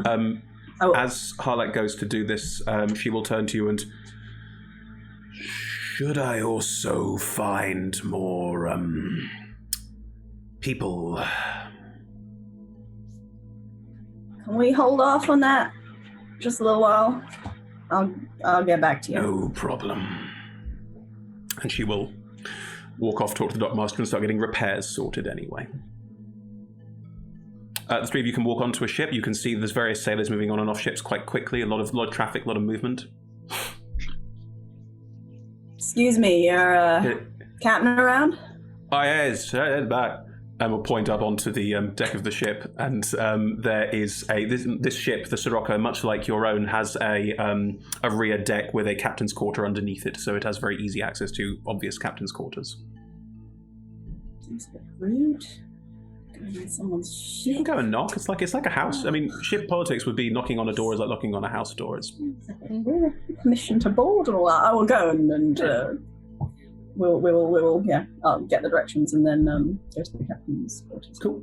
If you knock on the door, you get a, "Hey, what about And then a figure comes to the door. It's a rather scruffy-looking guy. Just opens the door. Hat's at a cocky angle. Hey, help you? Hi, I'm Captain Arnold of the Bluebottle. All right, We just hello. docked, had some trouble with a purple lightning storm. Oh, a storm. Yeah, it's been pretty bad. Wondered if you'd had a similar experience to us. Oh, Storm come out of nowhere, Well, we suddenly veered towards us. did. It sort of attacked us out of nowhere, came driving through, and then just pushed us off course. And then we were like limping back here to Utherall, and then these pirates came up as well. It was pretty bad. We just come out of Utherall and all. That storm looked like it was following you, like unnatural-like. No, it was a fucking storm, innit? Just got turned up and stuff. Lightning and magical what's it? Why would it? Storms don't follow people. You're right. Yeah. What color was the lightning that struck around the ship? Oh, it's purple. It's weird colours, and there were these stars that came out. There were these like fucking rock people and shit. Sorry. Hold that together. So it was a magical storm. Oh, definitely. Aye. I know all about that, Jack. It definitely was. Sure. Anton like grimaces at this man saying he knows all about magic. Is that not the same question that I just asked? You literally just asked? Yeah. Mm-hmm. No. I was slightly confused by this. Okay. Yeah. Is that meaningful, Chris, or I just... No, it's just me trying to do it to a character. Okay. You're just doing the character. Okay, I was like, my God, doesn't even know. And the pirates. Oh yeah, just as we were limping out and clearly like having some trouble, like working our way back towards Utherall, then out of nowhere this ship came and like just attacked us and took all our stuff.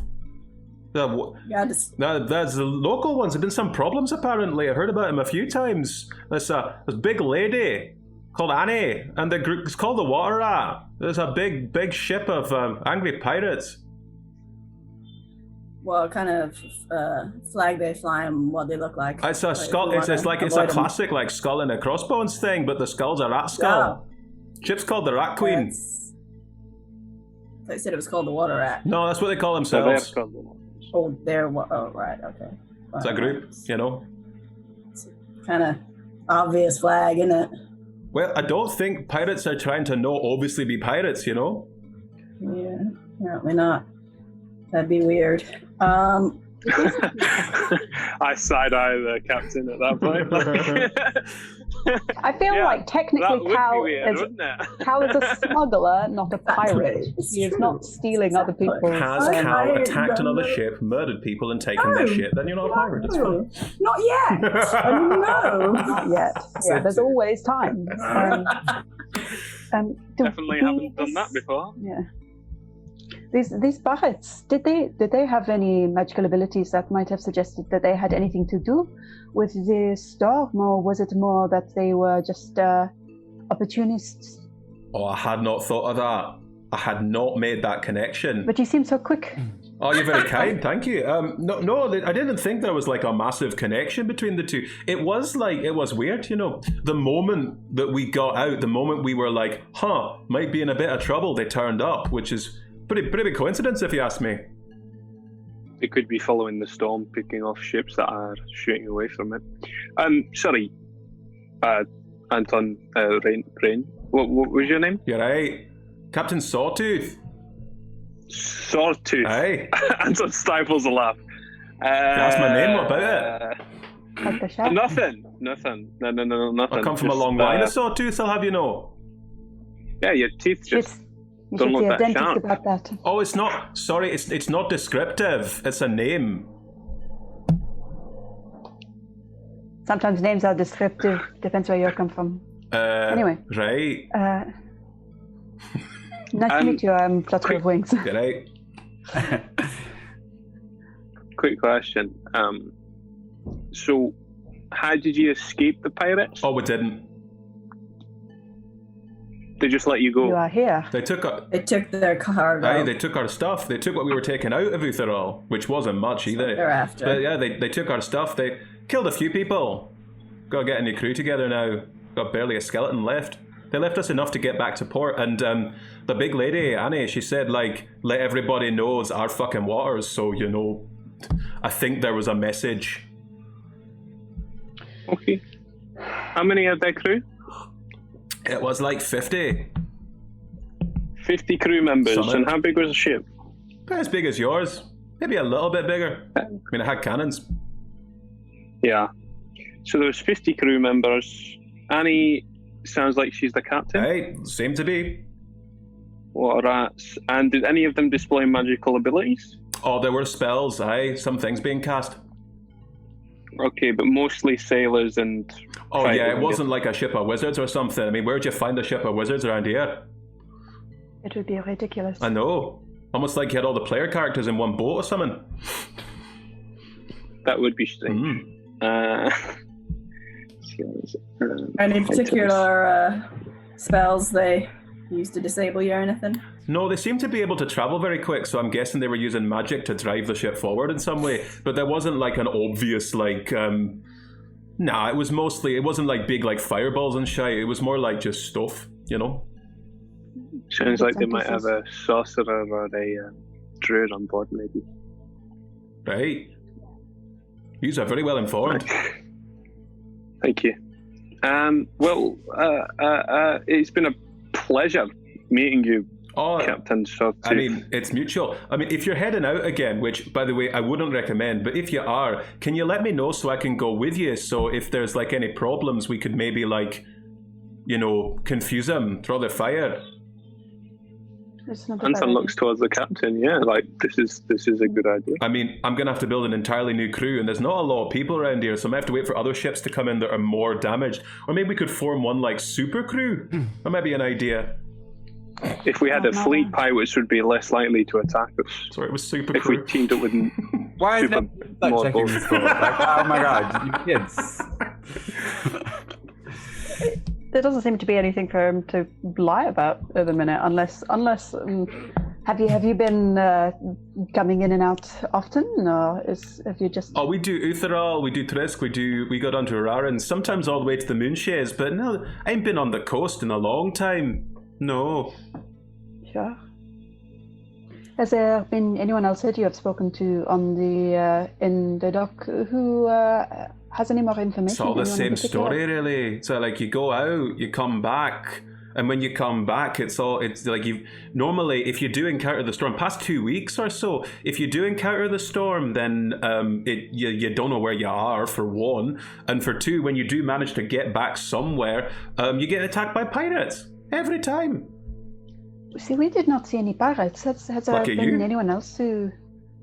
Well, yes. But has there been anyone else who has encountered the storm but without the pirate following? There were a couple of weeks ago, but since the last couple of, like, week or so, week and a half, no.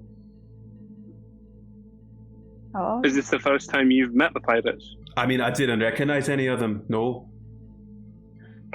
Do I believe, sorry, what pronouns does this person use? Him. Do I believe him? Roll inside check. If when he says that? Can you just clarify that 2 weeks, week and a half thing? Sure. There wasn't and there wasn't. The storm appears to have been causing problems for about 2 weeks-ish for people in this context, and the piratical issues appear to be about a week and a half old. Okay.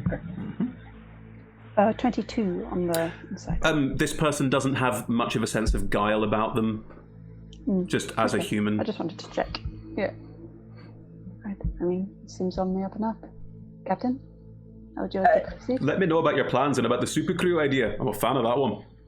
It's not a bad plan. Maybe worth you talking to some of the other ships here about it as well. I will get on that. I mean, if you can afford to wait a week, maybe we'll have enough people by that point to crew one ship. We may be making our own plans, but I will let you know. You're very kind, Thank Captain. you. Nice to meet you, Captain. Thank you. Cool. Milk, Prosperous, you were heading into town. As you start walking down the promenade at the front of Vilkstead, suddenly a Hadrosaur version of Eloise appears behind you. You do get quite a lot of kids running over going, "Oh, what's that?" And they're sort of running around, getting very excited about your hadrosaur, which none of them have ever seen anything like before. They do start sort of poking around it, and is Eloise like happy to be? Yeah, she's friendly. Oh, Eloise, who's a good girl. How was the Feywilds? She can talk to me in my head. She's telepathic. This body you've Interesting. It's different. I'll give you that. It's very different. On a scale of 1 to 5, how do you feel about it compared to, like, elk, warhorse?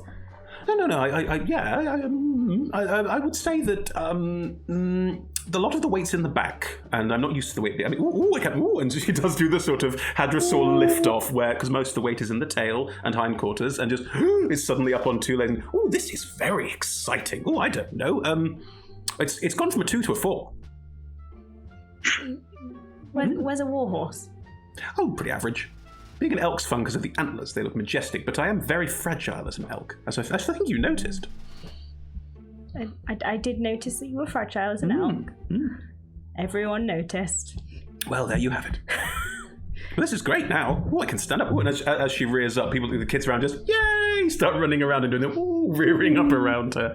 A lot of people, little kids having a lot of good time. A lot of parents now come in and going, get away from that, and just moving people out of the way. It's fine. She's sentient and not harmful.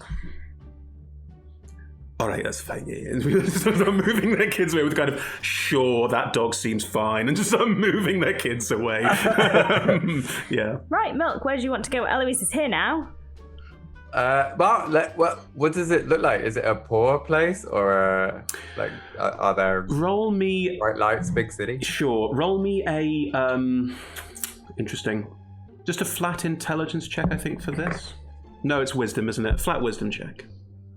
Flat wisdom. Yes, please. Lower DC because not using a skill bonus. That would be a 3.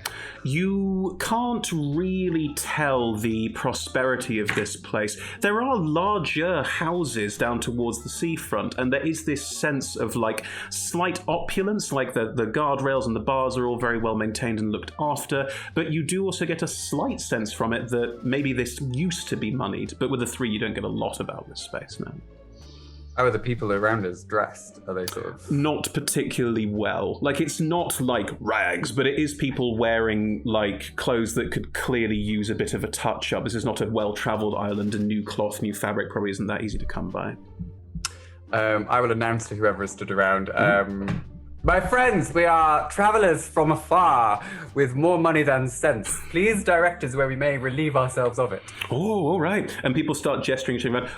You do see that on the seafront, there is this sort of row of slightly dilapidated shops where quite clearly some of them are selling things that no one is buying. And there are the places that seem to be a bit more active, a bit more hubbub, are a couple of what look like...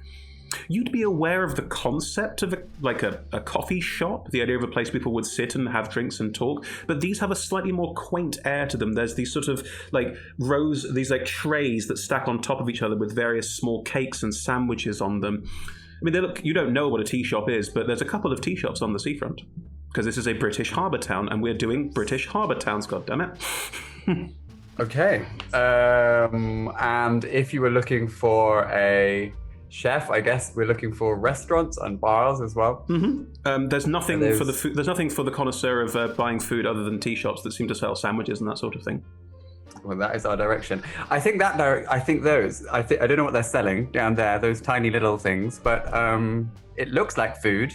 Chefs, food. That direction. What do you say, Prosperous? Perfect. Hop on, and I jump onto Eloise and swing you up behind. Right. Off you go, Eloise. Righto. Broom, broom. Eloise starts running off and you're there. Like, it's a small island, as described. Like, you take like 4 steps and you're there. I probably didn't need to summon Eloise, but we're having so much fun. Absolutely. It's always a pleasure to see Eloise. There is a horse bar outside this tea shop that there's no horses on because there's clearly not many horses, if any, here. Well, off you go, Eloise. Roam. Don't get lost. All right. Eloise will roam. I can summon her back telepathically when I need her. tea shop. As you walk into the tea shop, a bell is knocked and there's a ding ding as you walk in. There are a couple of tables, about 4, not a big place, laid out, and there are an older couple behind the bar, both him. He walks around with a hello, welcome to our establishment. What can I get the both of you? We're like, don't rush them. Give them time. There's a menu on the wall. Pancakes. Oh, a connoisseur. Well, we can certainly give those a go, can't we? Yes, they're on the wall, and the one behind turns and there's a stove literally behind him and just starts cooking. You're not quite sure what is happening, but there's a lot of pots and pans. And well, while you wait for your pancakes, can I offer you a table? Maybe a cup of tea. We're very known for our teas. I want to have a look at the menu on the wall before I sit down. There's your standard variety: eggs, chips, bacon, beans in various combinations that look like they were probably the same thing, but with like various iterations thereof. They all have very elaborate names that are basically variations on the word breakfast. Okay. There's also a list of pancake and waffle options underneath, and a selection of teas. The tea list is longer than the rest, and most of the teas have a very strange sort of seaside nature to them, like heather tea is mentioned. There's a pebble tea, would you believe? There's a seaweed tea as well, things like that. And the person who started the cooking, how fit do they look? Both of them are, I mean, not attractive, like health. Oh, they're both like they sounded old. They're both sexy old people, no question. But they are also both in their like 70s or so. Humans-ish. You can't tell, probably humans, but in their 70s. Do you know where we might be able to hire a cook for our ship? Oh well. Oh, you're looking for someone. You're looking for someone new. Well, there's all sorts of options of people. The town is full of people. There's lots of people looking to get off, especially now that all the trade has dried up and the whole town's going to the dogs. Don't say it's going to the dogs. It's lovely. I'm sorry, it's lovely. But yes, you sure you'll probably find someone to help you. What sort of cook are you looking for? Someone who can actually cook things. Ah, well, that might be more a problem, you see, because anyone who can cook seems to leave pretty quickly. Well, anyone who can leaves pretty quickly. Stop telling people they're leaving. It's a lovely place. I mean, it's a lovely place. All right, okay, let's make this simpler. Milk, feel free to chime in. Where would we go to find these people, and we will assess their cooking ability once we've found them? Oh, well, people seem to walk around the pier front most days. There's people around. You could look in various shops, or you could probably ask around. We're looking for a cook, that sort of thing. The door opens and the bell rings. There we go. And a figure steps into the establishment, looks around, sees the two of you, and sits down at your table. She is relatively middle-aged. It's very hard to gauge her age because a lot of coverings and shrouded. Hello! Don't you know we're practicing social distancing? You'll need to sit over there. No, it's not Corona on Israel. It's so weird listening to you describing like a coffee shop. I'm like, but you can't just. It's really weird. But yeah, she sits down at your table, and as she does sit down, she places her leg out to give herself a bit more room, and as she does, and as it impacts the ground, you can hear a slightly wooden clonk as it goes down. Oh, hello. Nice to meet you, strange person who's sitting at our table. Hello. What? I heard the fuck? you. Oh, I'm so sorry. If you like me, I can depart. What? I don't know yet. I haven't made up my mind, but so far, feeling a little bit invaded. Just here, I heard. hanging out with my friend. What is this? She leans forward, puffs on a pipe she was holding. See, I heard you were looking for a cook. How did you How hear on that? earth had you heard that? We've literally just voiced it. Well, I keep an ear to the ground. It's my job to keep an ear to the ground. Is it in my pockets? If it's not in my pockets, I suspect you're up to no good. Can I insight check this? Of course you can. Weirdness. Well, absolutely. I've rolled a 21. I mean, it's weird. It's so weird, though. How did you know that? It's my job to know things. No, I thought Don't it was be your job mysterious to if be you're a going to sit cook. down uninvited at the table. Be frank. Oh, I'm sorry. Very well. It's my job to know what's going on, and your crew let us know that there was something that you needed around these parts. So, I came to offer my services. Word travels fast in a town this small. Can I also check So, that? Sure. Who employs That's an you 18. to quote? That is how she heard this information, yes. when you say it's your job to know what's going on, who's paying you? Well, see, I am something of a roving part of the various crews on these islands. I tend to work on ships, and I'm looking for work right now. So if someone says there's work on board a ship that needs having, I tend to find that work. You see what I mean? Can you? I do, but unfortunately, the job of slightly suspicious, untrustworthy individual on the ship is already filled. What we need is someone who can cook. Well, it's your luck. I am a fantastic cook. Yes, but earlier point. You seem a little bit suspicious, and it takes one to know one. People always assume I'm suspicious because I walk up and say what I want, which is, something I find very disheartening. I'm a lovely person, great to hang out with, great company, and I'm an excellent cook. You're in luck. And I'm also looking for passage, by the way, which I'd happily work off as part of the crew. That is fair, Milk. Cal did think I was suspicious because I said what I wanted. See? Which was totally unfair. Don't get me wrong, it's a quality I respect in people. It's just not one I trust. There is. Oh, I see. Trust. You want trust. Okay. What can I do? I could do my spell that makes people tell the truth. Oh, you have a spell that will tell the truth. Isn't that interesting? If you cast that on me, then I'm not going to be part of the crew. That sounds like an invasion of privacy to me. I mean, I could. Gosh, that's fascinating. Isn't that interesting? Lots of things to hide, had you person I haven't let the name It's off. not so much things to hide as that I believe there are boundaries that should be appreciated between friends. And we are friends now, aren't we? Not in the slightest, darling. Shame. I'd like to make friends. I'm a big fan of people. Well, I could offer you some pointers because you're going about it very wrong. Yeah, weird. Now, how's this for a conversation point? I am stranded on a very small island in a place that I don't particularly want to be, for reasons I don't particularly want to divulge. That makes sense to the two of you, doesn't it? No. Yes, it just gives me absolutely no reason to help you. I understand, but you're also looking for a chef, and guess what? I am one, a very good one, and I know my way around a ship or two, so I'd be very happy to Well, I've just been assist told you. by our friends here that there are many people in town who'd be keen to fill the vacancy. I'm not quite sure what you have to other than threat, I guess, or a mysterious backstory. I mean, I'm not trying or to be some threatening. kind of trouble. If you think there's No. threat in this, then I apologize. There was no intention. Not of from being you threatening. directly. I mean, circumstantially, it sounds like you're bringing baggage. I see. Well, I can't deny there is some baggage I am bringing with me. What I can say for absolute certainty is that that baggage isn't anything to do with your ship. I don't know about you, Prosperous. It's a no from me. I got a 9. That's nothing to do with your ship. I think we might keep looking. Is my gut feeling. I'm on Shoot board yourself. with also keeping looking. Like, I don't trust people who don't want to tell the truth, and It's not that I don't want to tell the truth, love. It's that I don't want to tell the truth about all of my history. There's a lot of things in my past that I'm not we're not proud going to of. ask you questions about your history. What are you going to ask me questions about? Let's make this a deal. Let's have a chat about it.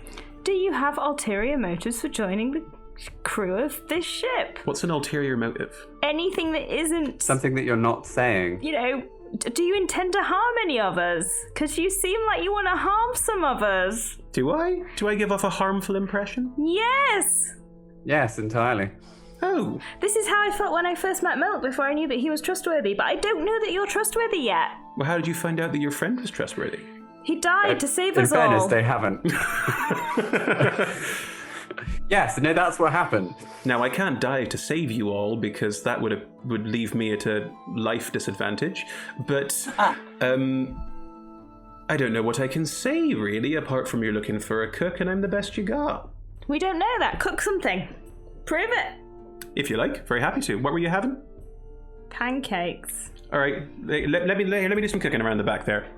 And this is my shop, but I think please, if you wouldn't mind, it's for a job offer to get off this hellhole.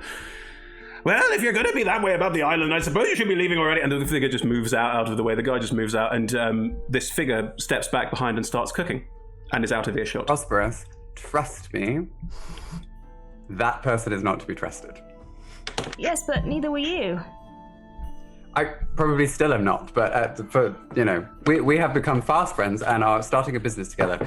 That is not someone we should do business with. That's fine because we can always eat the food and then go find someone else. The person who was behind the cook, he has moved out and stepped out of the way. But his partner, who was in front, is just sort of, it's not sitting with you, but it's a very small shop. Just goes,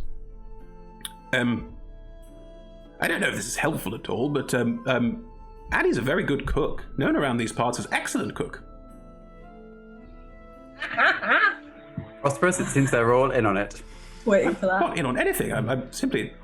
No, this is you wanted a cook, and... Well, Annie's an excellent cook. Annie hires out on ships all the time. How? That's... Is Annie trustworthy, though?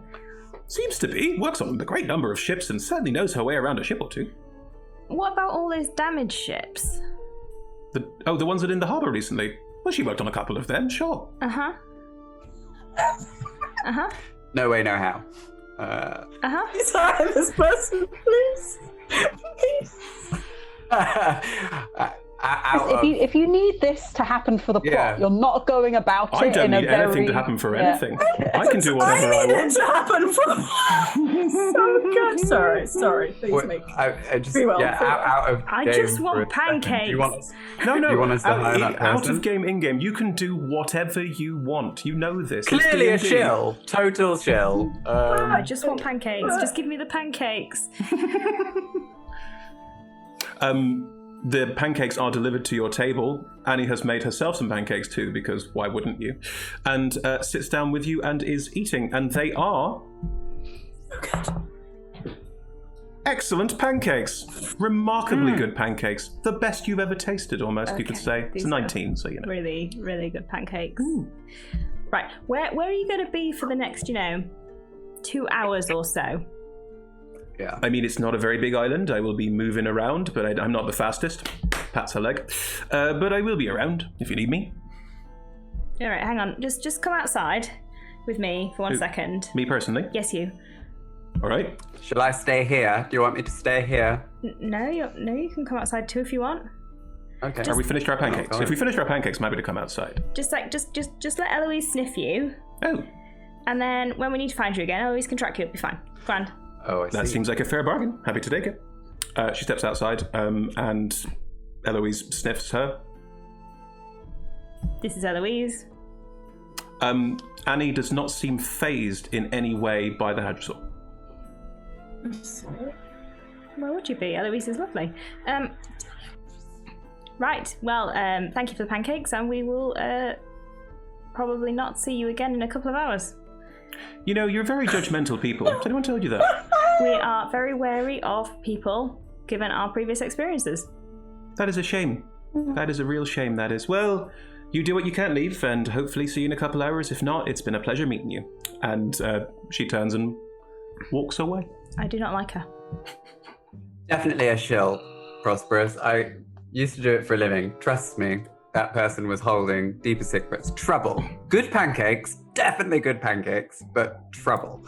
And I just feel as though we have enough of that. What we need is someone who can butter bread and who is an idiot. A local idiot, who's not got any backstory, no kind of flamboyant physical details. All right, let's go find that then. Isn't the same name as the rat one. the rat queen. Right. I know about the rat queen yet. They don't. I was just sat there, my pancakes. Can They I- call them the water rat Why special. don't you illusion a sign to hang around Eloise's neck to say cook wanted, and then people will know immediately that we're looking for a cook.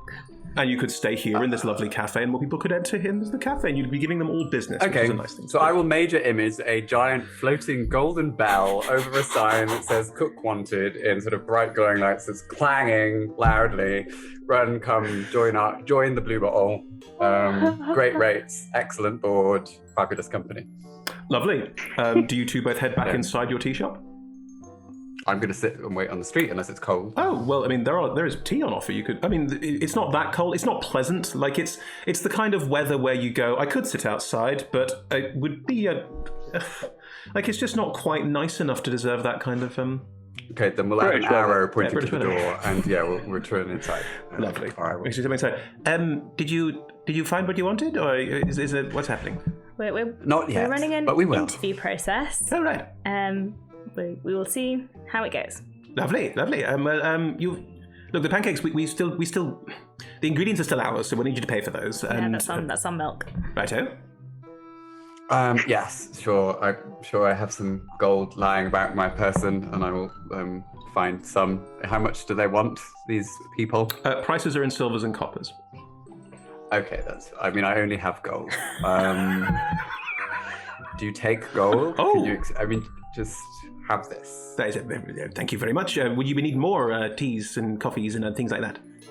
No, but if you know any locals who are perhaps young and could do with an internship at sea, that kind of a tone. I'll go and spread the word to come to the shop, and if you're still here, then they can talk to you about it. That'd be lovely. Great. I'll do that for you, of course. The bar front person walks out and with the gold, and behind the person with the chef goes, "You want anything else? Anything else? Food, drink? You've clearly paid for everything, so." Prosper, should we have some more since we're here? I would absolutely love more pancakes and more tea. Well, this time I'll make you my pancakes, and maybe you'll like them as much as you like Danny's. And turns and starts making. Bear in mind that you're about to do interviews, and you might want everyone to cook you pancakes. You're gonna need some room. Hey, Prosperous is really big, and Prosperous can probably eat a heck of a lot of pancakes. Yeah. Look, Emma, I know you just started a keto diet, but this is not the way. this is the way. Are you fantasy in food that you won't eat in real life? Is that happening? So you're running an interview process. Lovely. We'll get back to that in a minute. Cal, Anton, Flutter, since you're not taking part in the obvious shilling, what are you doing? Well, so we came out to, it sounded like the other ship's captains weren't going to have much more information about this. We found out that it seemed like these pirates were following along magically, so we could, and were maybe local, so if there was, what do you think, folks? Do you think trying to find anyone who knows more about the pirates? A smart idea might be to load up as many ships as we can, but reducing our fleet size. I think having a fleet would be a good idea, but if we can convince the other captains to reduce their ship sizes and sort of bring all their crews into maybe 2 or 3 ships together, we'd have more people than a pirate ship could withstand. If you ask around the docks, if you engage with this idea of getting more ships together and forming a super crew, what you end up with is that all ships that came back with a skeleton crew, and almost all of the ships on dock are hiring and are going to take weeks to find enough people. Also, Utheral is not a big island. There are not a lot of people here.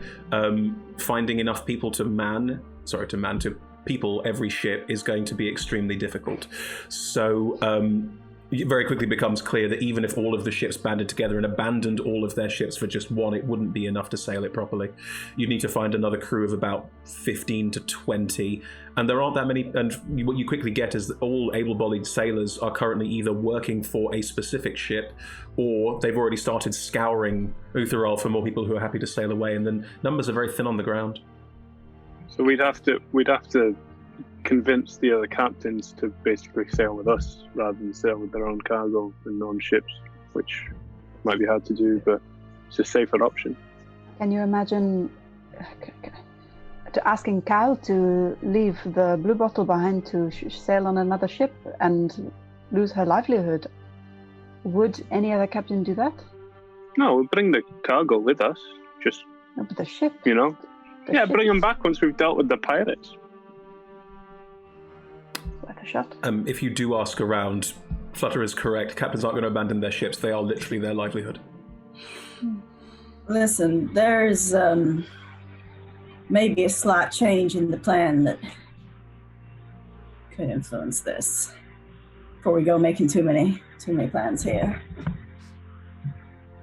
Unfortunately, I may not be able to immediately fulfill my end of the deal as regards passage back to Waterdeep right now. That is because I am instead gonna go find that storm and sail into it just to, see what's inside. Why? Well, sometimes the whim just takes me, and I'm like, hey, I wonder what's inside that storm.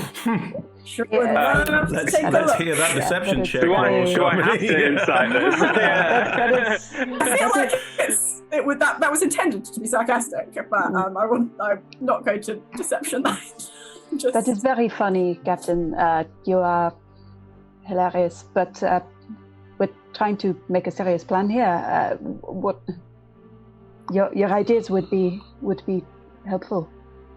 The Bluebottle is going back to the storm. That is what is happening. Ain't nobody got to go along that don't want to. This is not part of the deal for crew, for passengers, for nothing. Why? But unfortunately, it is what's going to happen. Any particular reason for this? Well, let's call it a bout of madness, for the lack of a better word.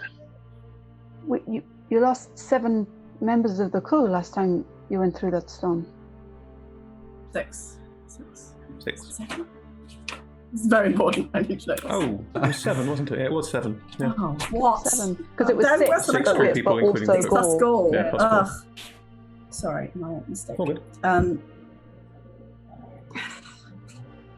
I know, and that is why I ain't taking anyone who don't want to come, but unfortunately, this is something that I gotta do. Something I gotta do for someone else. I ain't too happy about it. At all. But I'm afraid I don't entirely have a choice in this. Are you being blackmailed? Kinda.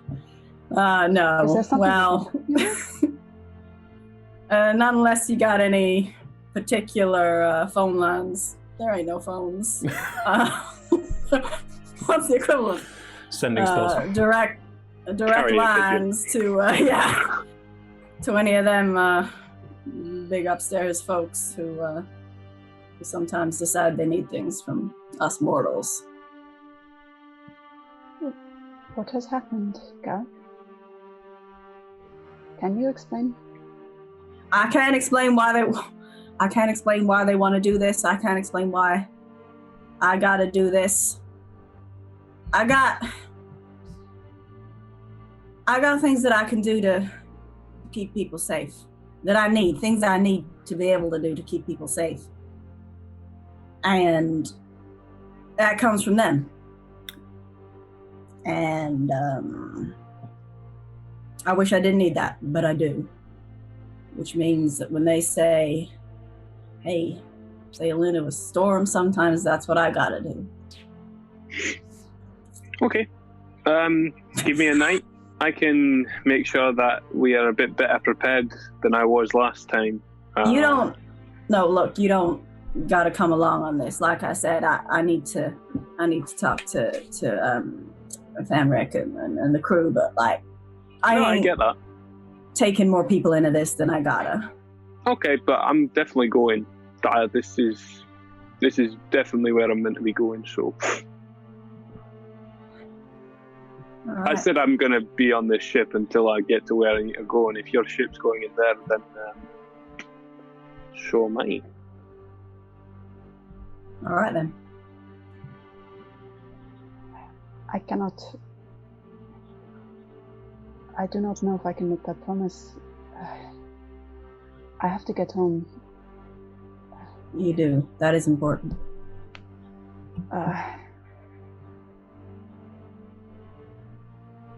I will be telling everyone, filling them in properly. I'm telling you now because, plans are being made. I haven't said this to anyone else yet, so I'm sorry. I'm real sorry to break my word. You know that. No. When will you depart? Somewhat depends on how many people are coming along. They ain't gonna have trouble finding jobs, not by the looks of things. So depends if we got enough people to sail. It depends on a lot of things. I'm sorry.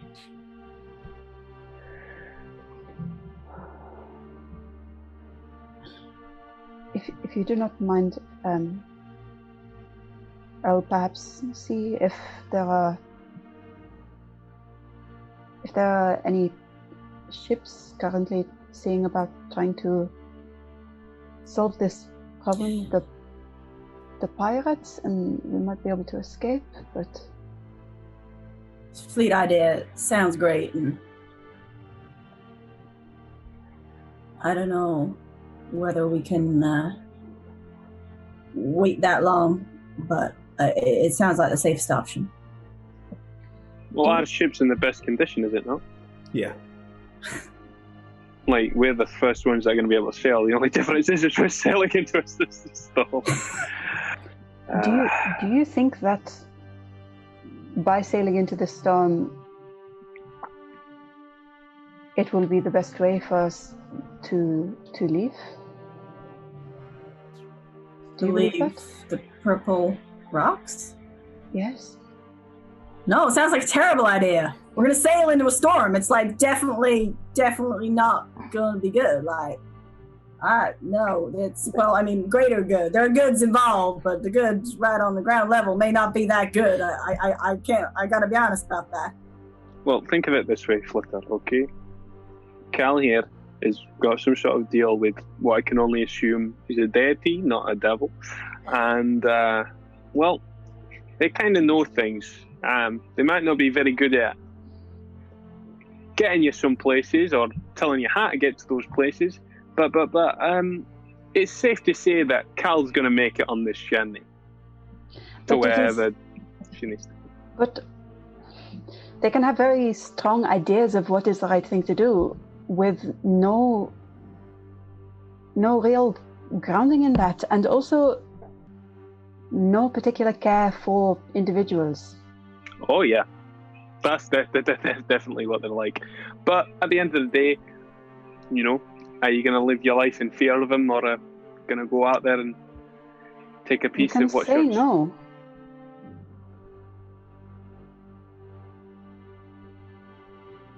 You can say no. You can say you want something else. You can say you want a normal life. There's a lot to lose if I say no. It's a lot to lose. This is the life. Yes. This is the life I decided I wanted. This is home, you know, but it ain't safe. And the gifts that I got from them helped me make it that bit safer for people, which means if I want to keep doing this, I need that. I don't want to prove that.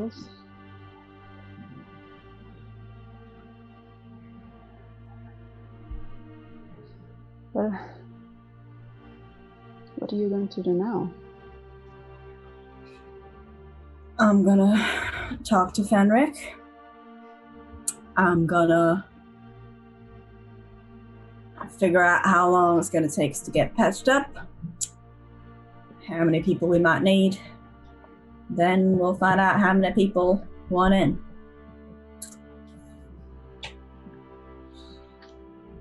Okay. Pay him extra. Usually if it's a dangerous job, at least it pays more. There's no sense of the economics up there.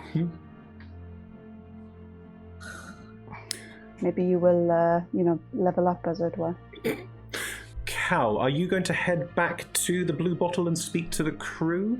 Anton, Flutter, are you going back with, or are you going somewhere else? What are you doing now? I was gonna go get some nice nibbles for the journey, because I always like to have a bit of something sweet just whilst I can, something that's not preservative. And you're welcome to join. If you want me to come with you as well, I'm happy to explore a bit more of the town. But if you want your own time, that's totally fine. There is someone that I would like to see while I'm in town. I might as well go and see her again while we. But maybe something sweet would be nice. Do you want the company when you go see your friend? Okay. Fine. If you are interested in meeting an old swordsmith, she is a character. Oh, knowledge of any kind is always interesting to me. Okay. Lovely. So you're heading into Vilkstead, and Flutter, you obviously know the way to Madeline's Smith, so you can head there. As you are doing that, Prosperous Milk, well, the job hunt. What you've ended up with is there's been a train of about 5 to 10 people coming in, all like, is that a job going? Like, sort of very sort of upbeat and engaged and really like interested in about this job working on board ship. Some of them appear to be very friendly and lovely. Some of them appear to be a bit more down on their luck. Generally speaking, the quality of personage coming through this, you get the sense that none of them are really cooks so much as people who want to get off island.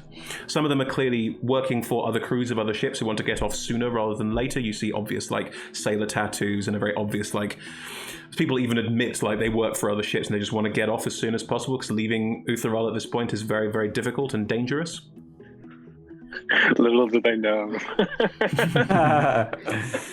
I guess we would just lightly grill them all, not literally. You're in a cafe, you know? Yeah. What is your cooking experience? Yeah. Medium to well done. Have you ever killed anyone? And if so, what were your reasons? Do you have any hostile intentions towards any of us? Will you be willing to answer these questions in a zone of truth? I can only cast that one, so we should probably keep all of them here and do it all together. It's a threat. It's a threat. Yeah. As you work your way through this string of people, generally speaking, you get the same sort of answers. Are you trustworthy? Yeah. In most cases, you get very happy to help the crew, very happy to help out on the ship, will happily cook, doesn't really matter what I do, I just want off island. If you dig a bit deeper and ask about zones of truth and that sort of thing, everyone clams up. Literally everyone does not want a zone of truth cast on them and doesn't want to talk about it, and if you start pushing really hard, just again, much like Annie did, asks you to respect some privacy. Milk? Yes. Do you think... I mean, this is wild. This is a wild suggestion. Hit me. Do you think they're all part of the same crew? Maybe it's a conspiracy. They all want to kill us. That's okay. I mean, welcome to my working week, right? I think what we do is find the person who seems the most pliant, shall we say, by which I mean dumb. Anton, yes? No. Ouch. You but I was the bitch. Prosperous just doesn't understand how intelligence works. That is correct, yes. You said, sorry, I was answering pliant, not intelligent. Right. And yeah, take I got them. that. And take what? So, the person who seems the most pliant. But if they're the most pliant, they'll be the most pliant to other people as well. Pliancy is not good. Pliancy goes both ways. We want loyalty. The bell rings again. Hello, I'm here about the job? No. Oh. Milk, I refuse. No. I'm sorry. They've got some sort of... This is a conspiracy. They've got some sort of... They're watching us. They heard what you said and they sent this person. I'm sorry, I don't know what you're talking about. Don't mind. Prosperous. Let's at least entertain. Are you trustworthy? Yes. I'm going to insight check that. I rolled a 7. I will also insight check. I rolled a 14.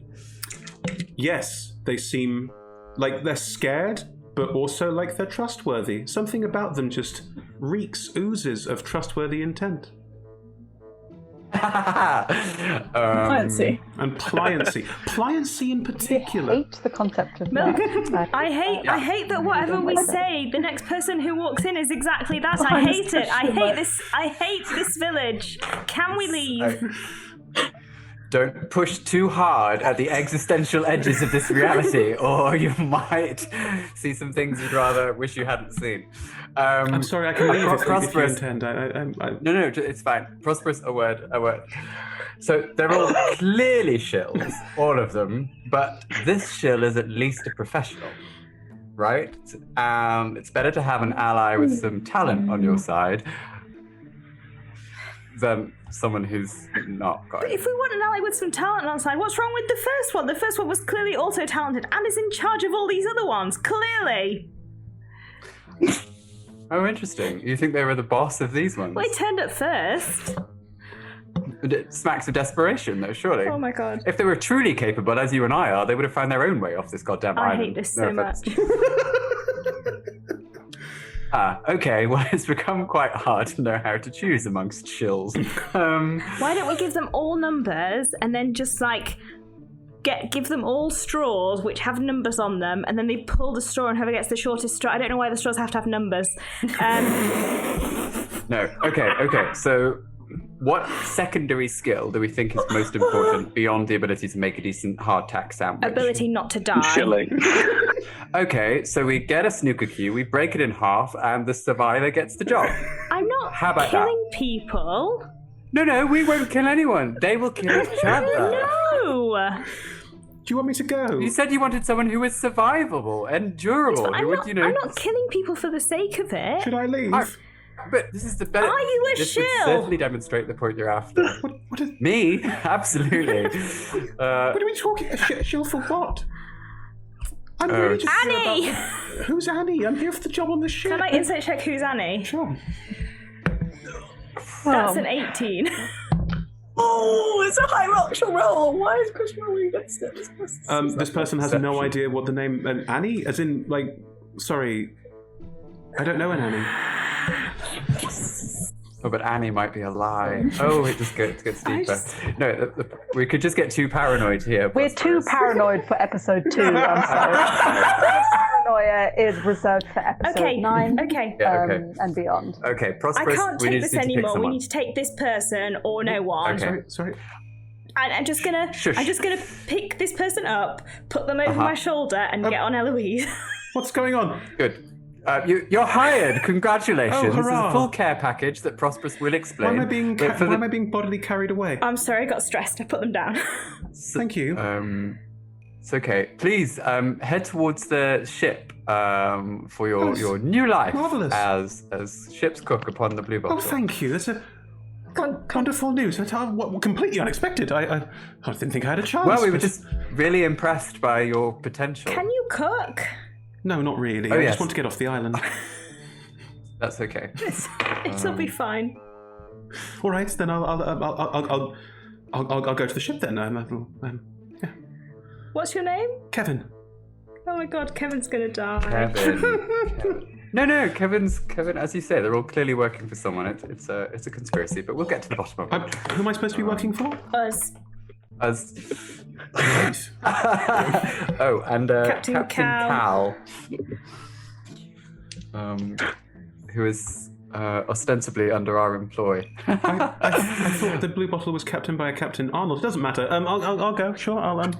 Cal is her first name. Sorry. Oh, are we on first name? Okay. No, you're not. So call You're her not. Captain You're Arnold. not. Sorry. Right. Yeah. Don't tell her that you can't cook. No. It's probably best to say that you're an excellent cook. But that's a lie. I'm not very good at lying. Oh, well, that's good to hear. Give it a roll shot. insight check. Now they double bluffing. So much. I love this so much. I rolled a 7. Oh, that's so bad at lying. You got, as they say. Did you roll an insight check, Red? Oh yeah. Oh, sorry. I rolled a deception check. 15. Apparently, they're very bad at lying. Oh my god. Oh, but they're lying about it. Trust them. No, they're No, not. you don't. They're not lying very about it. They seem very trustworthy. trustworthy. Wait. They're wonderful. Kevin. Hi, Kevin. Kevin. I hate this. So confused right I now. love this. Because it's the perk as well. This is so perfect. I love it. Can I re-roll that? Can I re-roll that? Why? I like this answer. How? Bad roll. Because I'll use my Dark One's Own Luck ability to re-roll an ability check. Because you're so clearly lying. All right. As you do, how do you get a Right. chance to re-roll this? Because your demon lord patron needs to make this happen. Oh, really? I'm not just sort of naturally dark and lucky? No. Well, I mean, you tell me, Chris, but my suspicion is that just as I'm going, yeah, this person seems legit, I just get a, sort of text call. As No, they're not. Depends what you roll. right. This seems so legit. What you get, you don't get like a text call. What you get is basically a leaning into frame, which doesn't make any sense out of context of any kind of like TV show, of Sanguine's head just popping into frame behind you and going, now I'm no expert, but I think you should probably try that again. And then leaning back into so? frame and out of frame and he's gone. Dark and lucky. Then I will look. Sorry, you do Kevin up and down, Sure, and I will Yeah. re-roll. That's it. Is it worse? Is it worse? 11. Seems fine to me. Seems fine to me. Seems fine to you. Alright, yeah, This probably fine. person seems... Care Matrix. Wait, how do you feel about I'm Zone gonna die. Zone of Truth spells? Oh, I'd rather not if it's all right with you. Sorry. Why? I don't know if you know. Look. Kevin sort of shuffles forward a little bit to talk to all of you. Has anyone else been okay with the Zone of Truth thing around here? No, nobody. Right. Well, I'm from around here, and up until very recently, there was a Kraken cult, and we were all part of it, and in part of doing that, did some rather unpleasant things to people. And no one's particularly happy to talk about it. We all sort of collectively don't discuss it, in the impression that if we don't talk about it, none of us will think about the horrible things that we've done. So, I mean, that's not healthy, right? You need to process trauma collectively and physically. wait, I mean, you were just part of a FYI. cult? Yes. We just hired you. Everyone here is There's part of a nothing cult. wrong with a good cult, Prosperous. I keep telling you this. He just said it in the present tense. Oh no, we were. Present tense. That's the past tense. No. Do we need to do grammar again, Prosperous? No, we But you're saying it now. as a society worshipped a... No, he said it in the past. No, Right, then all right, he said... all right, if you want me to tell you, we as a society worshipped krakens, and guess what? As part of that, we murdered people. We murdered people and sacrificed them to a kraken. We threw babies into the ocean. Do I need to carry on? I mean, that's pretty terrible. It was. What- It was for what? not fantastic. Have you apologized for it? To whom? Well, the parents, obviously. They threw their own I mean, that's pretty terrible. Why? What were you trying to achieve from the Kraken? What were you hoping it would do for your babies? It's not a particularly wonderful place to be. Look, it's part of our past. We're trying as a society to get through it and get over it, but people are not going to be very happy to be Zone of Truth and talk about all the dark things they've done in the past. I wasn't going to ask them about all the dark things they've done in the past. I didn't even know about all the dark things they've done in the past. I was just going to ask them if they were going to murder us all in our sleep. Oh, well, people probably wouldn't do that. It's not like they've been part, There's it's a not like lot they're part of a culture or anything. untrustworthy thoughts around these days. You can't be too careful, Well, that's fair. especially when there are secret Kraken cults. Well, there's not one here anymore. The Kraken's dead, apparently. Right, but maybe the next town, or the one after that. I mean, it rather unsettles the whole business of hiring cooks if you're just going to, turn out to be Kraken cult members every 5 I'm minutes. not a Kraken cult member. I was a Kraken Well, cult so you member. say, but how are we supposed to believe you when you won't even step into a zone of truth? Fine, cast your Zone of Truth. Fine. Cast it. I shall. Right. Oh, what? They need to, was not expecting that. I was not make a expecting. charisma saving throw. Oh, they choose to vote. No, what's going on? What is this twist? Oh. What? What? Are you part of the, a large conspiracy secretly determined to get aboard the Bluebottle and do its crew members harm? No. Are you part of? Are you part I'm of good. a large conspiracy intent on getting aboard the Bluebottle? No. Broader questions here, people. These are all very specific. What do you want? to get off this island. I don't want to And be here. then? There used to be a cult here. Are you still part of a cult? No, Would you be open to new cults in the future? not especially. That's a negative point there, I'm wasn't a afraid. no. No, it wasn't a no, but it wasn't a anyway. Well, once you've done one, you don't tend to do more. Well, you need the right cult, my friend, is the point there, but I digress. Can you cook at all? No, not really. I mean, I can boil an egg. They seem pretty safe to me, Prosperous. Are you going to murder anyone in your sleep? In their sleep?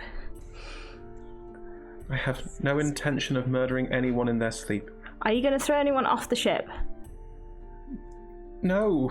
Are you going to, I don't know, cut one of the masts down in the middle of the night? Again, very specific. No. Sabotage. That's not a question. Are you hiding anything? Is there anything at all that you're hiding? Well, I've told you about the cult thing, which I'm not proud of. I don't know. I'm not the world's most amazing sailor. I came in on one of the other ships about a week and a half ago, and I've been trying to get off the island ever since. And I used to live around here, but then I moved off to try and get away from all this nonsense, and now I'm still here. Okay, that seems fine. Yeah, that seemed good. Okay. Can I Try and... Do you know Annie? No, you already asked me that. Well, no, but now you have to answer, so I'm just checking. I don't know who Annie is. Who is this Annie? I mean, sorry, if I'm being truthful, I don't know, because I don't know who Annie is. I will describe the person that we met earlier called Annie. Doesn't ring a bell. Excellent. Right, you're hired. Smart. Pending Captain Cal's approval. Captain Arnold's Yes. approval. How do you want to swing this one, Prosperous? We have hired someone who seems legitimately safe, and I respect our business practices in that regard, but we might struggle. Have we done a good job? I think we've done a good job. I think we should probably tell the captain about all of the other dodgy people that we met on the way to making this decision and how sabotagey they seemed. I think you're right. That's absolutely true. I'm sure that we can persuade the captain that this was the best decision. Okay, we'll turn to Vilkstad and say, bye, Vilkstad. Thanks for nothing, Hey. except you, Kevin. It's a pleasure. Come with The us. pancakes were pretty good. Okay, and nice pancakes, I obviously. didn't make any. No, Not not yours. yours, Kevin. Don't muddy the moment. And head back towards the ship. Kevin follows, really unsure of what they've just signed up to. That's a healthy approach. Sorry. Right, good. Cal, you were going to go back to the ship and talk to everyone about what's going on. Yeah. Cool. Yes. Cool. I have to. Sure. As you head back to the Bluebottle, the crew, as is, are they're not unloading anything, but most of them are working on fixing the hull, which is looking like it's in not decent shape yet, but Harlek and a group of about 10 to 15, so most of the crew are in the water, patching up where possible. There's no... Like, the dry dock is currently in use. There'll be no way to patch the ship up like that, but you will have the ship back to full hull, armor class, and hit points by the time you want to leave, and that's being looked to. Fanrik is on deck of the ship as you walk towards it, speaking to someone. Oh, just like a random crew member. No, you don't recognize this person. Annie. Yeah. Oh, no, we've hired everyone. We've hired everyone. Okay. I will go up to them both and. Cool. Fanrik turns and goes, "Oh, Captain, I was just having a word with this, well, the crew let people know we were looking for a cook." And a figure turns round and she just stands in front of you. "Hello, I'm Annie. I work as a cook." Annie is dead. That is so underhanded. And that's where we're going to leave it and pick up next time, I think. That's probably the best way to handle that situation. I was like, that sounds like a cliffhanger line. Yeah, perfect. Oh my god. Annie is not making it off that ship. Annie has massively underestimated Milk. Oops. Prosperous is going to carve her in twain. No, I'm not going to do anything. Sorry, Flutter, what were you saying? No, Grace is talking. Oh, but sorry, Grace. are you, how where are we in world of the concept of the novel Treasure Island? Well, it doesn't exist in world, so the obvious Treasure Island parallel would be a thing you would have to conjecture about. Yeah, absolutely. Okay. So that's not something Flutter is aware of. That's something only think. Look, Master John Silver is an excellent cook. That's all you need to know. Good. Well, we have to finish up and tie up. Sorry, everybody, just rambling on there in the background. Thank you for joining us. We are Adventurers Wanted. You are watching Sea of Swords Forsaken. If you enjoyed tonight, we play every Monday night from 6 p.m. to 9 p.m. GMT. This will continue through till the end of 2020, at which point we'll have a new campaign, the same time slot, same place. So stick around. This is a good time to be watching D&D online, or if you're catching up on this on the YouTubes or on video on demand for Twitch, hello, thank you for joining us, and do watch more. You can find out more about Adventurers Wanted at Adventurers250 on Twitter, otherwise Adventurers Wanted on Facebook and the other social medias, the Instagrams, that sort of thing. As you can tell, I'm not really big on all this because I am old. There we go. There it sounds. All of our shows are streamed at twitch.tv/Adventurers Wanted and sometimes hosted at twitch.tv/DND or on YouTube or youtube.com/Adventurers Wanted. If you want to support us in what we do have a Patreon account. That's patreon.com/Adventurers Wanted. Do check us out. There are some rewards. You can find out more about what we do and join mailing lists and all the rest of that sort of thing. But yes, do catch up on everything that we do online. Massive thank you again to our sponsors, Hero Forge and Ultra Pro, and our supporters, D&D Beyond, Idle Champions of the Forgotten Realms, Level Up Dice, and Zavi. Lovely stuff. Well, that's all from me. Thank you, everyone. See you all next week. Bye. Bye.